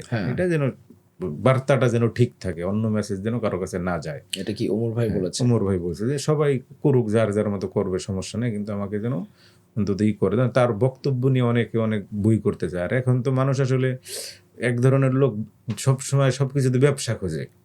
এখন এইটা যেন না করে, এই জিনিসটা তারা চায় যে ওসমান হাদি ভাই যেন আবার এমন না হয় যে আমি তাকে উপযোগ্য করে ব্যবসা করতেছি, এটা না পায়। তার সঠিক জিনিসগুলি যেমন মানুষ পায়। ধরেন আমাকে এই লেখার পরে অনেক লোক আমাকে অনেক ধরনের গিফট দিতে চাইছে, বড় অ্যামাউন্ট। আমি খুব সৎ বা আমি এইগুলি ওইভাবে না, নর্মালি আমি বলছি যে না আমি এই ব্যাপারে, এবং আমি এত বছর লেখালেখি করি, কখন আমি কাউকে বলি না যে আমার লেখার জন্য এই বিল দেন। অনেক পত্রিকায় আমার এখনো বিল আছে, পড়ে আছে। এই যে শিশুতে আমি 3 সংখ্যার টাকা নেই, আমাকে বলছে যে ভাই একবার আসেন না, আচ্ছা নিব না, সমস্যা নেই, আছে তো, আর যদি নাও ভাই সমস্যা নাই। এমন হয়েছে যে এক ভাই, মানে আমি নাম না বলি, আমাকে বলে যে ভাই একটা দরখাস্ত দেন, দিছি, সে এই টাকাটা একটা পত্রিকায় 3টা-4টা বিল, বলে যে ভাই এটা আমি নেই, আমি আচ্ছা নেন। আমি দিয়ে দিছি। অনেকে আমাকে আবার বলে, কালকে আমাকে একজন ওই কঠোর হাসান আমার বন্ধু এসে বলে, তুই যেই জিনিসটা তুমি ভালোভাবে পারো এটা কখনো ফ্রি করবো না। কিন্তু আমি ওরকম যে আচ্ছা দেই, সমস্যা নাই, ফ্রি দিই। আমি ফ্রি দিছি, জান এই যে লেখার জন্য অনেকে অনেক ধরনের টাকা পয়সা হাদিয়া এই সেই দিতে চাইছে, আমি কারো থেকে কিছু নিয়ে নেই। সর্বশেষ এক লোক মানে আমাকে আগে থেকে চিনে, সে আমার ঠিকানায় কিছু জিনিসপত্র পাঠায়, যে আমি এখনো রিসিভ করি নাই, 20 দিন হবে মনে হয় আছে। আমি বলছি ভাই ওইটা কুরিয়ারে আছে, আমি দেখি সময় করে নিব, এখনো নিতে পারি নাই। যে ভাই আমরা অমর ভাইয়ের প্রসঙ্গ যেহেতু আসলো, অমর ভাইয়ের সাম্প্রতিক সময়ের একটি স্ট্যাটাসকে নিয়ে একটা কন্ট্রোভার্সি তৈরি হয়েছে আমরা দেখেছি, এবং তিনি সেখানে হাদি ভাইয়ের ওয়াইফকে নিয়ে সম্ভবত তিনি সেখানে অসংলগ্ন একটা স্ট্যাটাস দিয়েছেন। এই ব্যাপারে কি আপনার কোনো কিছু তিনি জানা ভাই তো আছে? এই ব্যাপারে ওই যে যায় তিনি একটা কথা বলছেন যে মানে স্ট্যাটাসটা তিনি নিজে দেন নাই, আচ্ছা। যায় দিনই আর অন্য অন্য কি পত্রিকায় যেন করছে। আর আসলে ধরেন আমরা দূর থেকে অনেকে অনেকভাবে অনেক কিছু বলি বা জানি, কিন্তু মানুষের কাছে না গেলে তো এই জিনিসটা তারা, আমরাই তো একটা জিনিস ধরেন আমি ফেসবুকে একটা স্ট্যাটাস দিতে গেলে আমার অনেক চিন্তা করতে হয় যে এই শব্দটা আমি দিব কি না, বা এই কথাটা আমি এইভাবে না বলে অন্যভাবে বলা যায় কিনা, এই চিন্তা করি না। তো তাদের তো এই ধরনের মানে টেনশন তাদের আরো বেশি। পারিবারিকভাবে এখন সবাই চিন্তা করবে যে ওসমান হাদির, ধরেন কিভাবে বলবো যে ওসমানের জন্য হাদির জন্য যে আমরা কান্না করি, এটা আর একজন অনেক বড় লিডার, তাকে আমরা সালাম দিতেছি না, তার কাছে কি এটা ভালো লাগবে? স্বাভাবিকভাবে যে ওসমান 32 বছরের একটা ছেলে, ওর জন্য মানুষ এত লেখা লিখতেছে, এত কিছু করতেছে। আমি রাজনীতি করি 40 বছর, আমি 5 বার মন্ত্রী ছিলাম, আমার জন্য থেকে একটা বাক্য লিখেন, এটা কেন করবে? স্বাভাবিক খারাপ লাগার ব্যাপার। তো এখন এই কাজটা যেন না হয়, ইনকিলাব যে ওসমান হাদি ভাই মূলত যেই কারণে তাকে আমরা সব সময়ই করি, তার যে কালচারাল ফাইট, তিনি একটা কথা বলতেন যে তুমি রবীন্দ্রসঙ্গীত শোনো তুমি সুশীল, তুমি নজরুল সঙ্গীত শোনো তুমি সুশীলে নাই, এই যে একটা ব্যাপার, এটা তিনি ভাঙতে চাইতেন। এখন তাদের, আমারও শত্রু আছে, আপনারও শত্রু আছে, শত্রু থাকবে। এখন তারা কি করবে? এরা চিন্তা করতে, তাদের মূল টার্গেটেই থাকবে যে এখন যে ওমর শরীফ ভাই আছে, এদের ফ্যামিলিগত একটা ভাঙন সৃষ্টি করা যায় কিনা, তাহলে আমাদের আর কাজ করতে হবে না। যে ফ্যামিলির ভিতরে একটা ঝামেলা করে দেই, এরপর আমরা আমাদের কাজ করি, কাজ বারোয়ানি এমনিতেই হয়ে যাবে, তার অন্যভাবে করতে হবে না। তো ওই ওমর ভাই তো বলছে যে স্ট্যাটাসটা আমি দেই নেই, তার মানে তার ফেসবুক তার হাতেই নেই। বা আমাদের অনেক সময় এরকম হয় না যে ফেসবুক হ্যাক হয়, বা বলতেছে তুমি এই স্ট্যাটাস দাও, এরপর স্ট্যাটাসটা সে দিয়ে আবার চলে যাচ্ছে। আচ্ছা। এটা সে ক্লিয়ার করছে কথাটা যে এটা আমার স্ট্যাটাস না। এবং অনেক ভালো যারা দূর থেকে দেখবেন, ওই যে আমি নাম বলে দিয়েছি, সালাউদ্দিন আহমার ভাইয়ের মতো লোক তার বিরুদ্ধে লিখতেছে। এখন আমি ধরেন এই ওমর ভাইয়ের সাথে তো আমাদের অনেক আগে থেকে চেনা, আমি এই ব্যাপারে কথা বলছি, আমার তখন মনে হয়েছে একজন লোক যদি থাকে যে ওমর ভাইয়ের পক্ষে, সেই লোক আমি, যে তার এই যে সব ব্যাপার নিয়ে তার বিপক্ষে যাওয়ার কোনো সুযোগ নাই। কারণ তিনি এখন তার নিজের জায়গায় নাই, নিজের মতো। ধরেন আমাকে ওই দিন বললো যে ভাই আমি সবসময় আমার মনে হয় যেন আমার গুলি মাথার এদিক দিয়ে ঢুকে ওই দিক দিয়ে বের হচ্ছে, এবং ওসমান ভাই তো তার হাতেই গুলিবিদ্ধ হয়েছে না। আমার এখন এমন অবস্থা হয়েছে যে আমি যদি ওখানে না থাকতাম, ওসমান হাদি যে আমার ভাই, এইটাই মানুষ আমাকে অস্বীকার করতো যে ওসমান হাদির ভাই না, এরকমই। তো আল্লাহর অশেষ রহমত, হয়তো আমি ওই জায়গায় ছিলাম, বা ওসমানের জন্য আমি কিছু সে কান্না করতেছিল যে আমি কিছু করতেছি বা করতে পারবো, এটা আমার কাছে মনে হয়েছে। মানুষ এখন এমন করতেছে যে, এবং ইনকিলাব কালচারাল সেন্টার বা এই যে শরীফ ওসমান বিন হাদিবের ভাই, এদের তো মানুষ ভাগ করে ফেলতেছে যে কালচার, এই হাদি ভাইয়ের যে ছিল, ফাইটটা ছিল, এটা তো মানুষ এখন করতে দিবে না, যে সে এটা কেন করবে। এটা বন্ধ করার জন্যই ধরেন তাকে থামাইলে, প্রথম অস্ত্র হলে তোমরা ওমরকে থামাও, এরপর অটোমেটিক সময় সবাই থাকবে। আর তার যে ধরেন একটা রক্তের একটা ব্যাপার থাকে যে আমার আপন ভাই, আমি যতই যা বলি, তিনি যেইভাবে ফিল করবেন ওইটা তো সে অন্যভাবে কখনো করবে না। আমার ধরেন আমার বাবা মারা গেছে, আমার সন্তান অসুস্থ হয়, অনেক কিছু হয়, কিন্তু যে হাদিবের জন্য যে আমার কান্নাটা, এটা আমার মানে ভেতর থেকে, আমি কখনো তাকে নিয়ে আমি কোনো বিষয় চিন্তা করি না, কিছুই করি না। কেন করি না? যে আমি তখন আর স্থির থাকতে পারি না। ধরেন কোনো বিষয় হলে আমি স্কিপ করি, যে বাদ, তারা নিয়ে কোনো, ধরেন আমি যে বলছি একটু আগে যে এই গান কিন্তু একটাও আমি শুনি নাই, শুনতে পারি না। আবার একটা লেখা লিখলে এরপর আবার পড়তে পারি না। আমি বললাম যে আমার বাবা মারা গেছে, তখন আমি কষ্ট পাইছি, এখন আমার অনেক খারাপ লাগে। কিন্তু হাদিবের জন্য বাবাকে যে ফিল করা ভিতরটা করতেছে, হাদিবের ফিলটা এখন আমার ভিতরে আসে নাই। মানে যখন আসবে তখন আমি আরো অসহায়ত্ব বোধ করবো যে এবং আমার কাছে মনে হয় যে সে নাই, এটা মনে হয় না, যে হয়তো আছে বা আসবে, কোথাও আছে, এরকম লাগে। তো এখন আমার যদি এরকম লাগে তাহলে তার ভাইয়ের কেমন লাগে? অবশ্যই আমার থেকে 1000 গুণ বেশি। কিন্তু আমরা বলতেছি যে সে মনে হয় বিক্রি হয়ে গেছে, সে এটা করতেছে, এটা করতেছে, এটা ভুল। এটা কখনো, এবং ওই যে বললাম যে রক্তের একটা ব্যাপার থাকে, তিনি ভাইকে যে ঘরে গেলে দেখে ভাই নেই, মার কাছে গেলে দেখে ভাই নেই, ধরেন মোবাইলে সারাদিন কল দিত, কথা বলতো, ভাই নেই। আমাদের তো রক্তের কিছু না, তারপর আমরা নিজেরা থাকতে পারতেছি না। অসংখ্য আমার অনেক ছাত্রের গার্ডিয়ানরা বলে যে স্যার আমি তো এতদিন রোজা রয়েছি, মানে গুলিবিদ্ধ হওয়ার পর থেকে শহীদ হওয়ার আগ পর্যন্ত রোজা ছিল, টানা রোজা থাকছে অনেক মহিলা। এবং এমন হয়েছে যে আমাকে গার্ডিয়ান বলতেছে যে স্যার আমার আম্মু রোজা। পরে আমি বললাম যে আপনার আম্মু না অসুস্থ, 90 না 80+ বয়স, তো আমাকে বললেন অসুস্থ, রোজা কেন? বলে যে ওসমান বিন হাদি যেন। আমি বলতেছি ফান করতে হবে, কোন ওসমান? কই যে গুলি বিদ্ধেছে না? আমি বলতেছি আপনি তো জামাতের রোকন, আপনি সে গুলি বিদ্ধেছে, আপনি কেন রোজা রাখবেন? শেষে আমাকে বলতেছে যে ভাই আমি ফান করতেছি, মানে ই করতেছি। গার্ডিয়ান আমার কয় যে ওসমান বিন হাদি তো জামাত বা বিএনপি বা কারো না, সে তো সবার। আমি কই না, আমি তো ওইভাবে জানি না, চিনি না, আমি করছি। আচ্ছা। কয়েকদিন পরে আমাকে বলতেছে সে নাকি আপনার ক্লাস, মানে আমাকে কে বলছে? কয় না আমি শুনছি, ভার্সিটিতে কত মানুষ থাকে একসাথে, বন্ধু বান্ধব, ওরকম হয়তো শুনছিলাম। আমি আর তাকে ধরা দেই নাই যে সে আমার বন্ধু বা কি।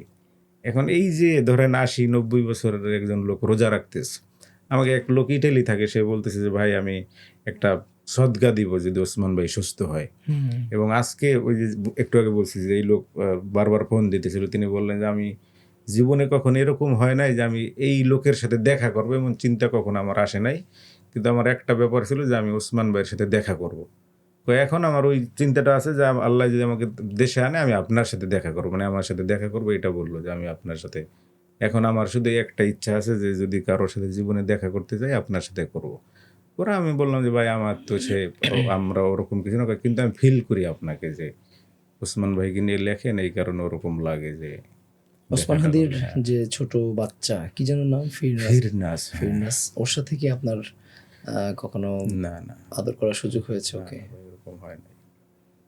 আচ্ছা। তাকে আপনি নিয়ে ওই যে লেখা লিখছি, ওইটা ভাই বললাম না যে আমি মানে ই করতে পারি না। আমার ছেলের থেকে 2 মাসের ছোট আর কি। আমার ছেলের যখন এখন ওই ফিরনাসের বয়স কত, 9.5 সম্ভবত, আমার ছেলের বয়স 11.5-12 মাস আর কি। তো এই ওসমান ভাই যখন বেবি হয় তখন আমাকে টেক্সট করছে, এরপর ছবি পাঠাইছে। আর ওই বলছি একটু আগে যে আমি যেখানে চাকরি করি আসলে ওইভাবে সময় পাই না, বের হওয়ার সময়টা খুব কম। ফিটনেসকে নিয়ে ধরেন আমরা যেইভাবেই করি, আমি ফিটনেসকে নিয়ে একটা কবিতা লিখছি প্রথমে। লেখার পরে দেখলাম যে মানে কবিতা যে ভাইরাল হয়, আমরা তো নর্মালি লিখি, অডিও দিই না বা ভিডিও না। ধরেন 2 লাখ প্লাস, 2,34,000 ভিউ দেখলাম কয়েক ঘন্টার ভিতরে। এখন এটা খুব বিরল। এবং ফিলিস্তিন নিয়ে লেখার পরে আমার ফেসবুক নাই হয়ে গেছে, মানে ফেসবুকে কোনো রিচ নাই। কিন্তু এরপর ওই যে ফিরনাসকে নিয়ে লেখা একটা একটা ছড়া তো কেউ পড়ে না। আমি সবসময় বলি যে ছড়া মানে কবিতার বেল নাইয়ের যুগে আমি এটা বিভিন্ন জায়গায় লিখছি, যে কবিতা কে পড়ে আসলে ওইভাবে, কবিতার পাঠক এখন কবিতার কোনো হ্যাঁ, বেল নাই। আল মাহমুদকে আমি জিজ্ঞেস করছি কয়েকবার যে ভাই কবিতা মানুষ পড়ে না কেন, এটা কি কবিতা কঠিন এই কারণে নাকি? তখন সে আমাকে বলতো যে জিয়া, দল বেঁধে কোনো কালেই মানুষ কবিতা পড়ে নাই, কবিতা পড়ে সিলেক্টিভ কিছু পাঠক কবিতা পড়ে। এক্স্যাক্টলি। এবং একজন কবি ধরেন আল মাহমুদের কথাই যদি আমরা বলি, এখানে অন্য কবিতা ছাড়া সাহিত্যের যত অঙ্গন আছে সবাই তাকে একটা সম্মানের চোখে দেখে, মানে আমার গুরু, বস, এই যে একটা ভাব। তো এটা তো কবিতার জন্য, কিন্তু তার পাঠক নাই, পাঠক কম। এর মধ্যে আমরা জীবনানন্দ দাশের কথাও যদি বলি, তার কবিতার অনেক পাঠক, কিন্তু সেই পাঠক ধরেন আমাদের যে সাদাত হোসাইনের পাঠক যেই পরিমাণ, সাদাত ভাইয়ের, এটা কিন্তু কম, জীবনানন্দের কম। তো একটা কবিতা এখন ফিরনাসকে লিখছি, ধরেন 2.5 লাখ রিচ, এটা তো অনেক বড় ব্যাপার না যে কবিতা মানুষ। এবং সবাই কমেন্ট করতেছে, আমাকে টেক্সট করতেছে, মানে কান্না করে। এর আগে হাদি ভাইকে নিয়ে যেমন মানুষ কান্না করেছে, এই ফিরনাসকে নিয়ে বলছে যে আমি কি দেশে আসলে ফিরনাসকে একটু দেখতে পাবো, আপনি কি সুযোগ করে দিতে পারবেন, বা ফিরনাসের এখন কি অবস্থা। নানান ধরনের প্রশ্ন করছে মানুষ। তো এই যে যে একটা ভালোবাসা ফিরনাসকে নিয়ে, মানুষ কালকে দেখলাম যে তার ছেলের নাম ফিরনাস, আগে আগে জন্মগ্রহণ করছে অন্য নাম রাখছে, কিন্তু এখন সে তার ওই নাম বাদ দিয়ে দিস, সে বলে যে আমার ছেলের নাম এখন থেকে ফিরনাস। আচ্ছা। এরপর 2 দিন বা 3 দিন আগে একজন লেখক আমার সাথে যোগাযোগ করে বললো যে ভাই আমি ফিরনাসকে কিছু মানে কি বলে আর্থিক সহায়তা করতে চাই, কিভাবে পারবো? আমি বললাম যে আপনি ওমর ভাইদের যে ফাউন্ডেশন আছে সেখানে যোগাযোগ করতে হবে। আপনি পার্সোনালি বা ব্যক্তিগতভাবে তারা কিছু নেয় না, কিছুই দিলে আপনি দিতে পারবেন না, যদি ফাউন্ডেশনে দিতে পারেন এইটা করতে পারেন এইভাবে। আর ফিরনাস ওই হাদি ভাই একটা কথা বলছে না, আমি না থাকলে আমার সন্তান লড়বে, এটা আল্লাহ যেন ওরকম কবুল করেন যে। এবং এই ফিরনাস তো একা না, ফিরনাস এখন অসংখ্য ফিরনাস আছে। এই যে আমরা সবাই হাদি হব বাচ্চারা বলতেছে না, এই তো সবাই ফিরনাসের মতোই। হাদিবার ফ্যামিলিতে ফিরনাস যেমন আছে, ফিরনাসের আম্মু আছে বা অন্যান্য সদস্যবৃন্দ যারা তারাও আছেন।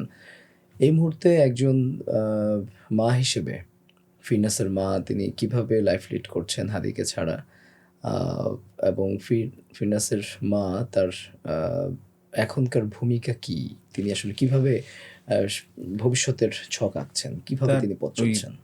ইসে আপনার ভাবির ফেসবুকে দেখবেন, তার ফেসবুক অনেক আগের, মানে বিভিন্ন আগে বিভিন্ন স্ট্যাটাস আছে, ইনকিলাব কালচারাল সেন্টারের অনেক ছবি আছে, বিভিন্ন ছোট ছোট লাইন, ধরেন একটা লাইন লিখছে, একটা ছবি পোস্ট করছে, একটা লাইন লিখছে, এরপর এই ফ্যাসিবাদের আমলের যে বিভিন্ন চিত্র এইগুলি দেখবেন তার আছে।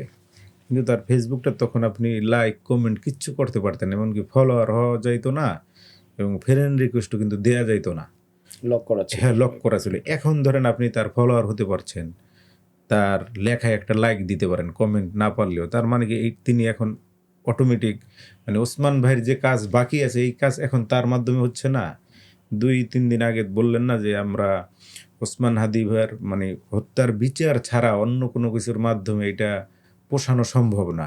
এই যে তার একটা বার্তা, এই কথা তো আমরা সবসময় বলি যে আপনি সরকারকে বলি না যে আপনি তার ফ্যামিলিকে 1 কোটি টাকা দিচ্ছেন, ফিটনেসের দায়িত্ব নিতেছেন, বা ওই ভাবির দায়িত্ব নিচ্ছেন, সম্ভব ভাবির, যে আমরা তাকে এই করব, এইটা তার এইগুলি প্রয়োজন নাই। এবং এই কথা যে ফেসবুকে এখন তিনি বলতেছেন, হয়তো তিনি মানে সরাসরি তো কিছুতেই আসেন নাই, কোনো মিডিয়ায় আসেন নাই, এইটাও তার একটা বড় বার্তা। ধরেন ওসমান বিন হাদি, যে এই যে আমরা একটা কথা বলি না যে এই মাদ্রাসায় পড়ছে, এই খ্যাত সহজ হিসাবে, আমরা যখন মাদ্রাসায় পড়ছি আমাদের ওই হাদিবের একটা আছে, ভাইরাল বক্তব্য আছে, যে দেখবেন যে সেখানে সে বলছে আমাকে আমার এক টিচার বলতো যে তুমি তো হেফাজত, তখন সে বলতো যে হ্যাঁ, ওই ম্যাডামের কাছে সে গেলেই বলতো যে ম্যাম আমি হেফাজত। ম্যাম একটা সময় বললো যে ও তো এটা এনজয় করতেছে, আর হেফাজত বলা যাবে না। তাই আমরাও ভার্সিটিতে পড়ছি, ধরেন আমি মিল্লাতে পড়ছি, আমাকে অনেকে বলতো যে ভাই তুমি শিবির করো কিনা, বা তুমি শিবির কিনা। এই যে শিবির যে একটা ট্যাগ দিত আগে, এখন হয়তো সবাই আমি শিবির করি কথার কথা, যে আমি খুব গর্ব করে বলতেছি এখন শিবির একটা টাইম লাইনে আছে। কিন্তু আমরা যখন ভার্সিটিতে পড়তাম তখন কেউ কারো শিবির সন্দেহ করে তার জীবন মনে করেন জাহান্নাম বানাই ফেলতো। তা আমাদের অনেকে বলতো যে ভাই, কিছুদিন আগে আমার একজনে বলতেছে যে ভাই আপনি তো শিবির। এটা বললাম যে ভাই সকাল দুপুর সন্ধ্যা 3 বেলায় শিবিরের ট্যাবলেট খেয়ে আমরা বড় হয়েছি, এখন এইগুলি আমাদের বললে কিছু হবে না। এইগুলি বলবেন যারা পোলাপান মানুষ তাদের, আমরা তো পোলাপান না। এখন ধরেন এই যে হাদি ভাইকে যে এরকম মানুষ বলতো, যে শিবির বলতো, ট্যাগ দিত, ই করতো, এই যে তার যে কাজ বাকি কাজ, এটা দেখবেন এখন সম্ভবভাবে কিন্তু ওই কাজটা তার একটা স্ট্যাটাসের মাধ্যমে, এখন সে একটা স্ট্যাটাস দিলে দেখা যায় যে লক্ষ লক্ষ মানুষ দেখতেছে। আমি একটা স্ট্যাটাস আমি সারাদিন বক বক করলেও মানুষ দেখবে না, মানুষের এখানে আগ্রহ নাই, কিন্তু তিনি কি বলেন এটা একটা আগ্রহ। ধরেন এই যে আমি ফিটনেস নিয়ে যেই লেখা লিখছি, বললাম যে ওই যে 2.5 লাখ রিচ, এটা ওই ভাবি শেয়ার করছিল। শেয়ার করার পর দেখলাম যে মানে আমার ওই দিন ফলোয়ারও 1,500 ফলোয়ার বাড়ছে একদিনে। এখন এইটা আমার ফলোয়ার বেড়ে গেছে বা কবিতার রিচ অনেক বেড়ে গেছে, এই তথ্য মানে এই বার্তা আমি দিতেছি না, মূল কথা হলো যে মানুষ এটা গ্রহণ করতেছে কিনা। সম্ভবভাবেই তিনি বিচার চাচ্ছেন, তার হাজবেন্ড না আমার স্বামীর বিচার চাই, আর আমি সারাদিন চাইতেছি এক জিনিস না, তো তিনি চাচ্ছেন কিনা এটা একটা মানে মানুষের কাছে বার্তা যে তার স্ত্রী এরকম। আর ধরেন নর্মাল আমার হলে কি করতাম, বা আমার ঘরে সন্তান আছে, আপনার আছে, যে আমি নাই, আমার সন্তান এটা ফিল করতো না, তারা তো এরকম এখন করতেছে। এর সামনে আর কি কি কাজ করবেন ওসমান হাদিকে নিয়ে, কি কি কাজ প্ল্যানিং আসলে আছে? ওসমান ভাইকে নিয়ে আমার কাজের ওরকম মানে ধরেন প্ল্যান করে আমরা যেই কাজগুলি করি প্ল্যান করে তো কিছু করা যায় আসলে লেখালেখির ব্যাপারে, যে আমি যে কবিতাগুলি লিখছি বা গান সঙ্গীত যাই বলি, একটাও তো প্ল্যান করে করা না। হ্যাঁ এই যে আপনাকে আমি যেই কথা বলছি একটাও নোট নিয়ে বলছি কিছুই না। তো এখন আমার ধরেন ওসমান হাদি ভাইকে নিয়ে ওরকম প্ল্যান কিছু নাই, কিন্তু আমার চিন্তা যে ওসমান হাদি ভাইকে নিয়ে যে ধরেন তিনি যে কালচারাল ফাইট মানে কোনো করতেন, একটা কবিতা আপনার মাথায় চলে এটা যেন আসলো, হ্যাঁ, আপনি চলে তাৎক্ষণিক আসলাম লেখা, হয়তো এবং তাকে লিখে নিয়ে আমি ফেললেন। মানে আমার চর্চাটা থাকবে এবং মানুষ যেন তাকে চর্চা করতে পারে। এই জন্য ধরেন ওই যে ওসমান হাদি ফাউন্ডেশন একটা করছে না, তাদের মাধ্যমে যে আরো মানুষ যেন চর্চা করে, আমরা একটা প্রোগ্রাম করতে চাইছিলাম, করতে পারি না, আবার সামনে করবো। ধরেন ওসমান ভাইকে নিয়ে আমাদেরই হলো যে মিনিমাম আমরা যে লেখালেখি করি একটা অন্তত একটা পত্রিকা বের করলাম, বছরে একবার হোক বছরে দুইবার হোক একটা পত্রিকা বের করলাম, একটা এই অনলাইনে একটা প্রোগ্রাম করলাম, বা অনলাইন ছাড়া ফিজিক্যালি সবাই মিলে একটা প্রোগ্রাম করলাম। এই ধরনের তার চর্চাটা যেন থাকে, এবং আমাদের ভিতর তো এটা সবসময় থাকবেই। ধরেন কালচারাল নিয়ে কোনো কথা বলা, কোনো কবিতা বই বের করা বা যে কোনোভাবে আপনি কিন্তু অটোমেটিক চলে আসবেন ওসমান বিন হাদি। তার মানে তাকে আপনি উপেক্ষা করতে পারবেন না কখনোই। যে কোনো ব্যাপারে ধরেন কবিতা নিয়ে আলাপ হচ্ছে, আমরা দুই বন্ধু কথা বলতেছি, আমাদের আলাপ শেষ, ওসমান বিন হাদি এখানে ছিল না, এটা মিথ্যা কথা। সবার দেখবেন এটা যে একটা ওই জায়গায় একটা কবিতার বইয়ের মোড়ক উন্মোচন হচ্ছে, এখানে ওসমান বিন হাদির নামটা কেউ উচ্চারণ করে না, এটা হবে না। আর এই কারণে ধরেন আমরা চাইলে অনেক প্ল্যান করলে এটা আমাদের দরকার নেই। হাজার হাজার লোক আছে এখন কাজ করার, ওসমান বিন ভাইকে নিয়ে কাজ করার লোক অনেক। আমি হয়তো আমার লেখা ভাইরাল হয়েছে, কিন্তু এরকম আমার তো আমার কাছেই আছে যে হাজার হাজার মানুষ লিখতেছে, এবং এই যে বললাম না যে কয়েকটা সঙ্গীত বা গান যেটাই বলি ভাইরাল, আর অনেকে লিখছে না, আমারটা ভাইরাল না হলে অন্য কারোটা হয়তো। আপনি আমাদের যে এক- বইটা হ্যাঁ, লিখেছেন, যেটি জি। হয়তো হাসান কি নামে আপনার একজন ফ্রেন্ডের প্রুফ দেখতে দিয়েছেন, আচ্ছা আচ্ছা, যার যে বইটির কথা বললেন, এই বইটি কি আগামী বইমেলায় হ্যাঁ আসবে? হ্যাঁ, বই মেলা আসবে যে ইনশাল্লাহ। এটি কি কবিতার বই? হ্যাঁ, এটা ওসমান ভাইকে নিয়ে পুরো বইটা আর কি। হ্যাঁ, আচ্ছা, কি নাম দিয়েছেন? নাম এখনো ফাইনাল না, দুইটা নামের একটা, যে একটা হলো ধরেন সীমান্ত ফিনিক্স অথবা দা কালচারাল হিরো, দুইটার একটা হবে। মানে আজকে ফাইনাল করবো আর কি, চিন্তা করতেছি। আচ্ছা, ওই কভার করতে আবু উবায়দা ভাই কভার করবেন, তাকে বলছি কভার করতে। মানে দুইটাই বলা, যে কোনো একটা একটা নাম চূড়ান্ত করবো আর কি ইনশাল্লাহ। জি ভাই, আমরা আজকের এই পডকাস্টটা একটু শেষ করব। আমরা হাদি ভাইকে নিয়ে কথা বললে আসলে কথা শেষ হবে না। হাদি ভাই এই ছোট্ট বয়সে তিনি আসলে দেশের জন্য, দেশের মানুষের জন্য, দেশের সংস্কৃতির জন্য যে কাজ করেছেন, সেই কাজ নিয়ে অনেক বেশি আলোচনা, অনেক বেশি গবেষণা হওয়া উচিত, এবং সেই কাজ আমাদের একদম প্রান্তিক পর্যায় পর্যন্ত সকল স্তরের মানুষের মাঝে ছড়িয়ে দেওয়া দরকার। আমরা আশা করি কালচারাল সেন্টার সেই কাজটি করবে। শুধু কালচারাল সেন্টার নয়, বরং আমরা প্রত্যেকেই যারা হাদি হতে চাই, হাদিকে ভালোবাসি, আমরা আমাদের জায়গা থেকে কাজটি করব। আমি সর্বশেষ আপনার কাছে যে বিষয়টি জানতে চাই, আধিপত্যবাদ বিরোধী কিংবা কালচারাল আধিপত্যবাদ বিরোধী যে অবস্থান থেকে শহীদ ওসমান হাদি তিনি ভূমিকা পালন করতেন, সেই জায়গায় আপনি বাংলাদেশের তরুণ প্রজন্মকে কী মেসেজ দিতে চান? আমাদের ধরেন যারা লেখালেখি করি অনেকেই বলে যে মানে তরুণদের সম্পর্কে কিছু বলেন, বা তরুণ, আমরাও তো কারো অনেকেই অনেক কিছু বলে, কারো কথা তো আমরা আসলে ওইভাবে শুনি না। দেখবেন তরুণ প্রজন্ম এরকম যে ওই বলে না, প্রকৃতি কখনো শূন্যতা পছন্দ করে না।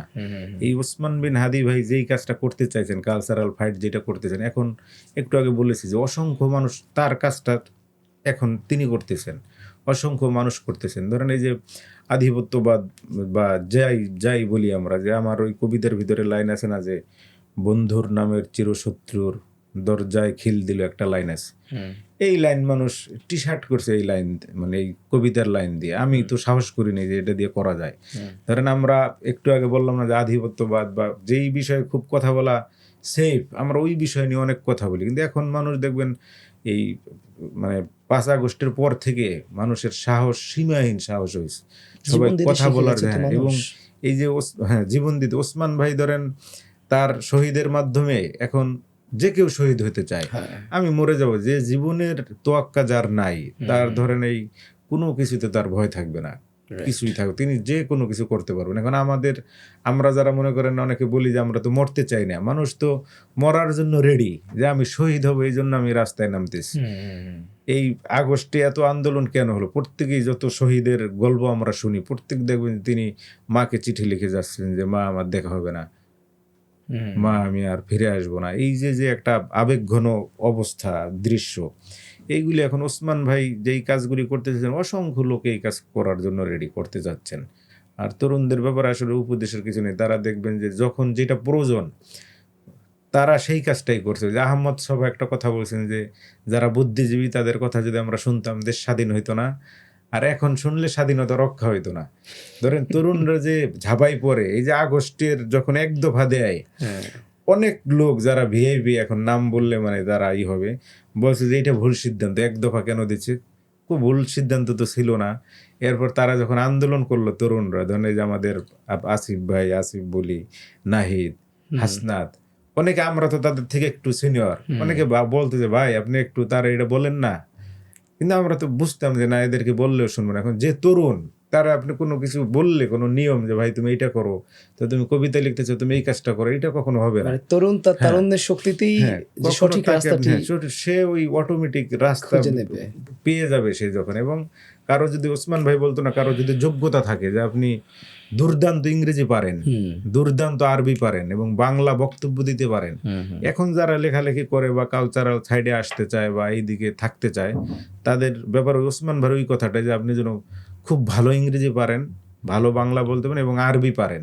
যে ধরেন আমাদের এখন আমাকে একজনের জঙ্গি বলতেছে, আমি এটা ধরেন CNN বা বিবিসিতে আমি একটা ইন্টারভিউ দিতে পারি না, ডাকলে আমি যাইতে পারি না, এটা যেন না হয় যে আমি তাদের ইংরেজি বলতেছি তারা বুঝতেছে যে না আমি যে জঙ্গি না, এটা যেন আমি বিবিসিতে বলতে পারি, CNN বলতে পারি, আল জাজিরায় বলতে পারি, এতটুকু লাগবে। এখন আপনি লেখালেখি করবেন, না পারেন ইংরেজি, না পারেন আরবি, না পারেন বাংলা। আমাদের 21 পদক পাওয়া একজন লেখক আছেন, আরেক লেখক আমাকে বলতেছে যে এই যে 21 পদক পাইছে, এ মানে বঙ্গ লিখতে পঙ্গ ফাটে, এই শব্দটা আমাকে বলছে যে না পারে ইংরেজি, না পারে আরবি, না পারে বাংলা। এখন আমাদের অবস্থা যেন এরকম না হয়, আমরা যারা এই লেখালেখি করতে যাই অন্তত এই জিনিসগুলি যেন আমার ভেতরে থাকে। আবার ধরেন আমি কবিতা লিখি, আমি ছন্দ জানি না, মাত্রা জানি না, অন্তমিল জানি না, কবিতা কি তা জানি না, এটা দরকার নাই।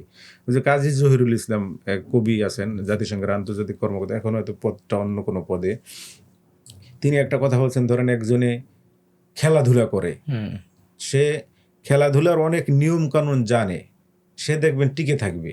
এখন আমি লেখালেখি করি, আমি লেখালেখির অনেক কিছু জানি, আমি এটা টিকে থাকার সম্ভাবনা আমার বেশি। কিন্তু আমি যখন কম জানবো তখন আমার টিকে থাকার সম্ভাবনা কমে যাবে, যে আমি তো এই বিষয়ে অনেক কিছু জানি না। এবং আমার লেখা মানুষ কেন পড়বে, বা এখন একজন তরুণ লিখতেছে, এই লেখা মানুষ কেন পড়বে?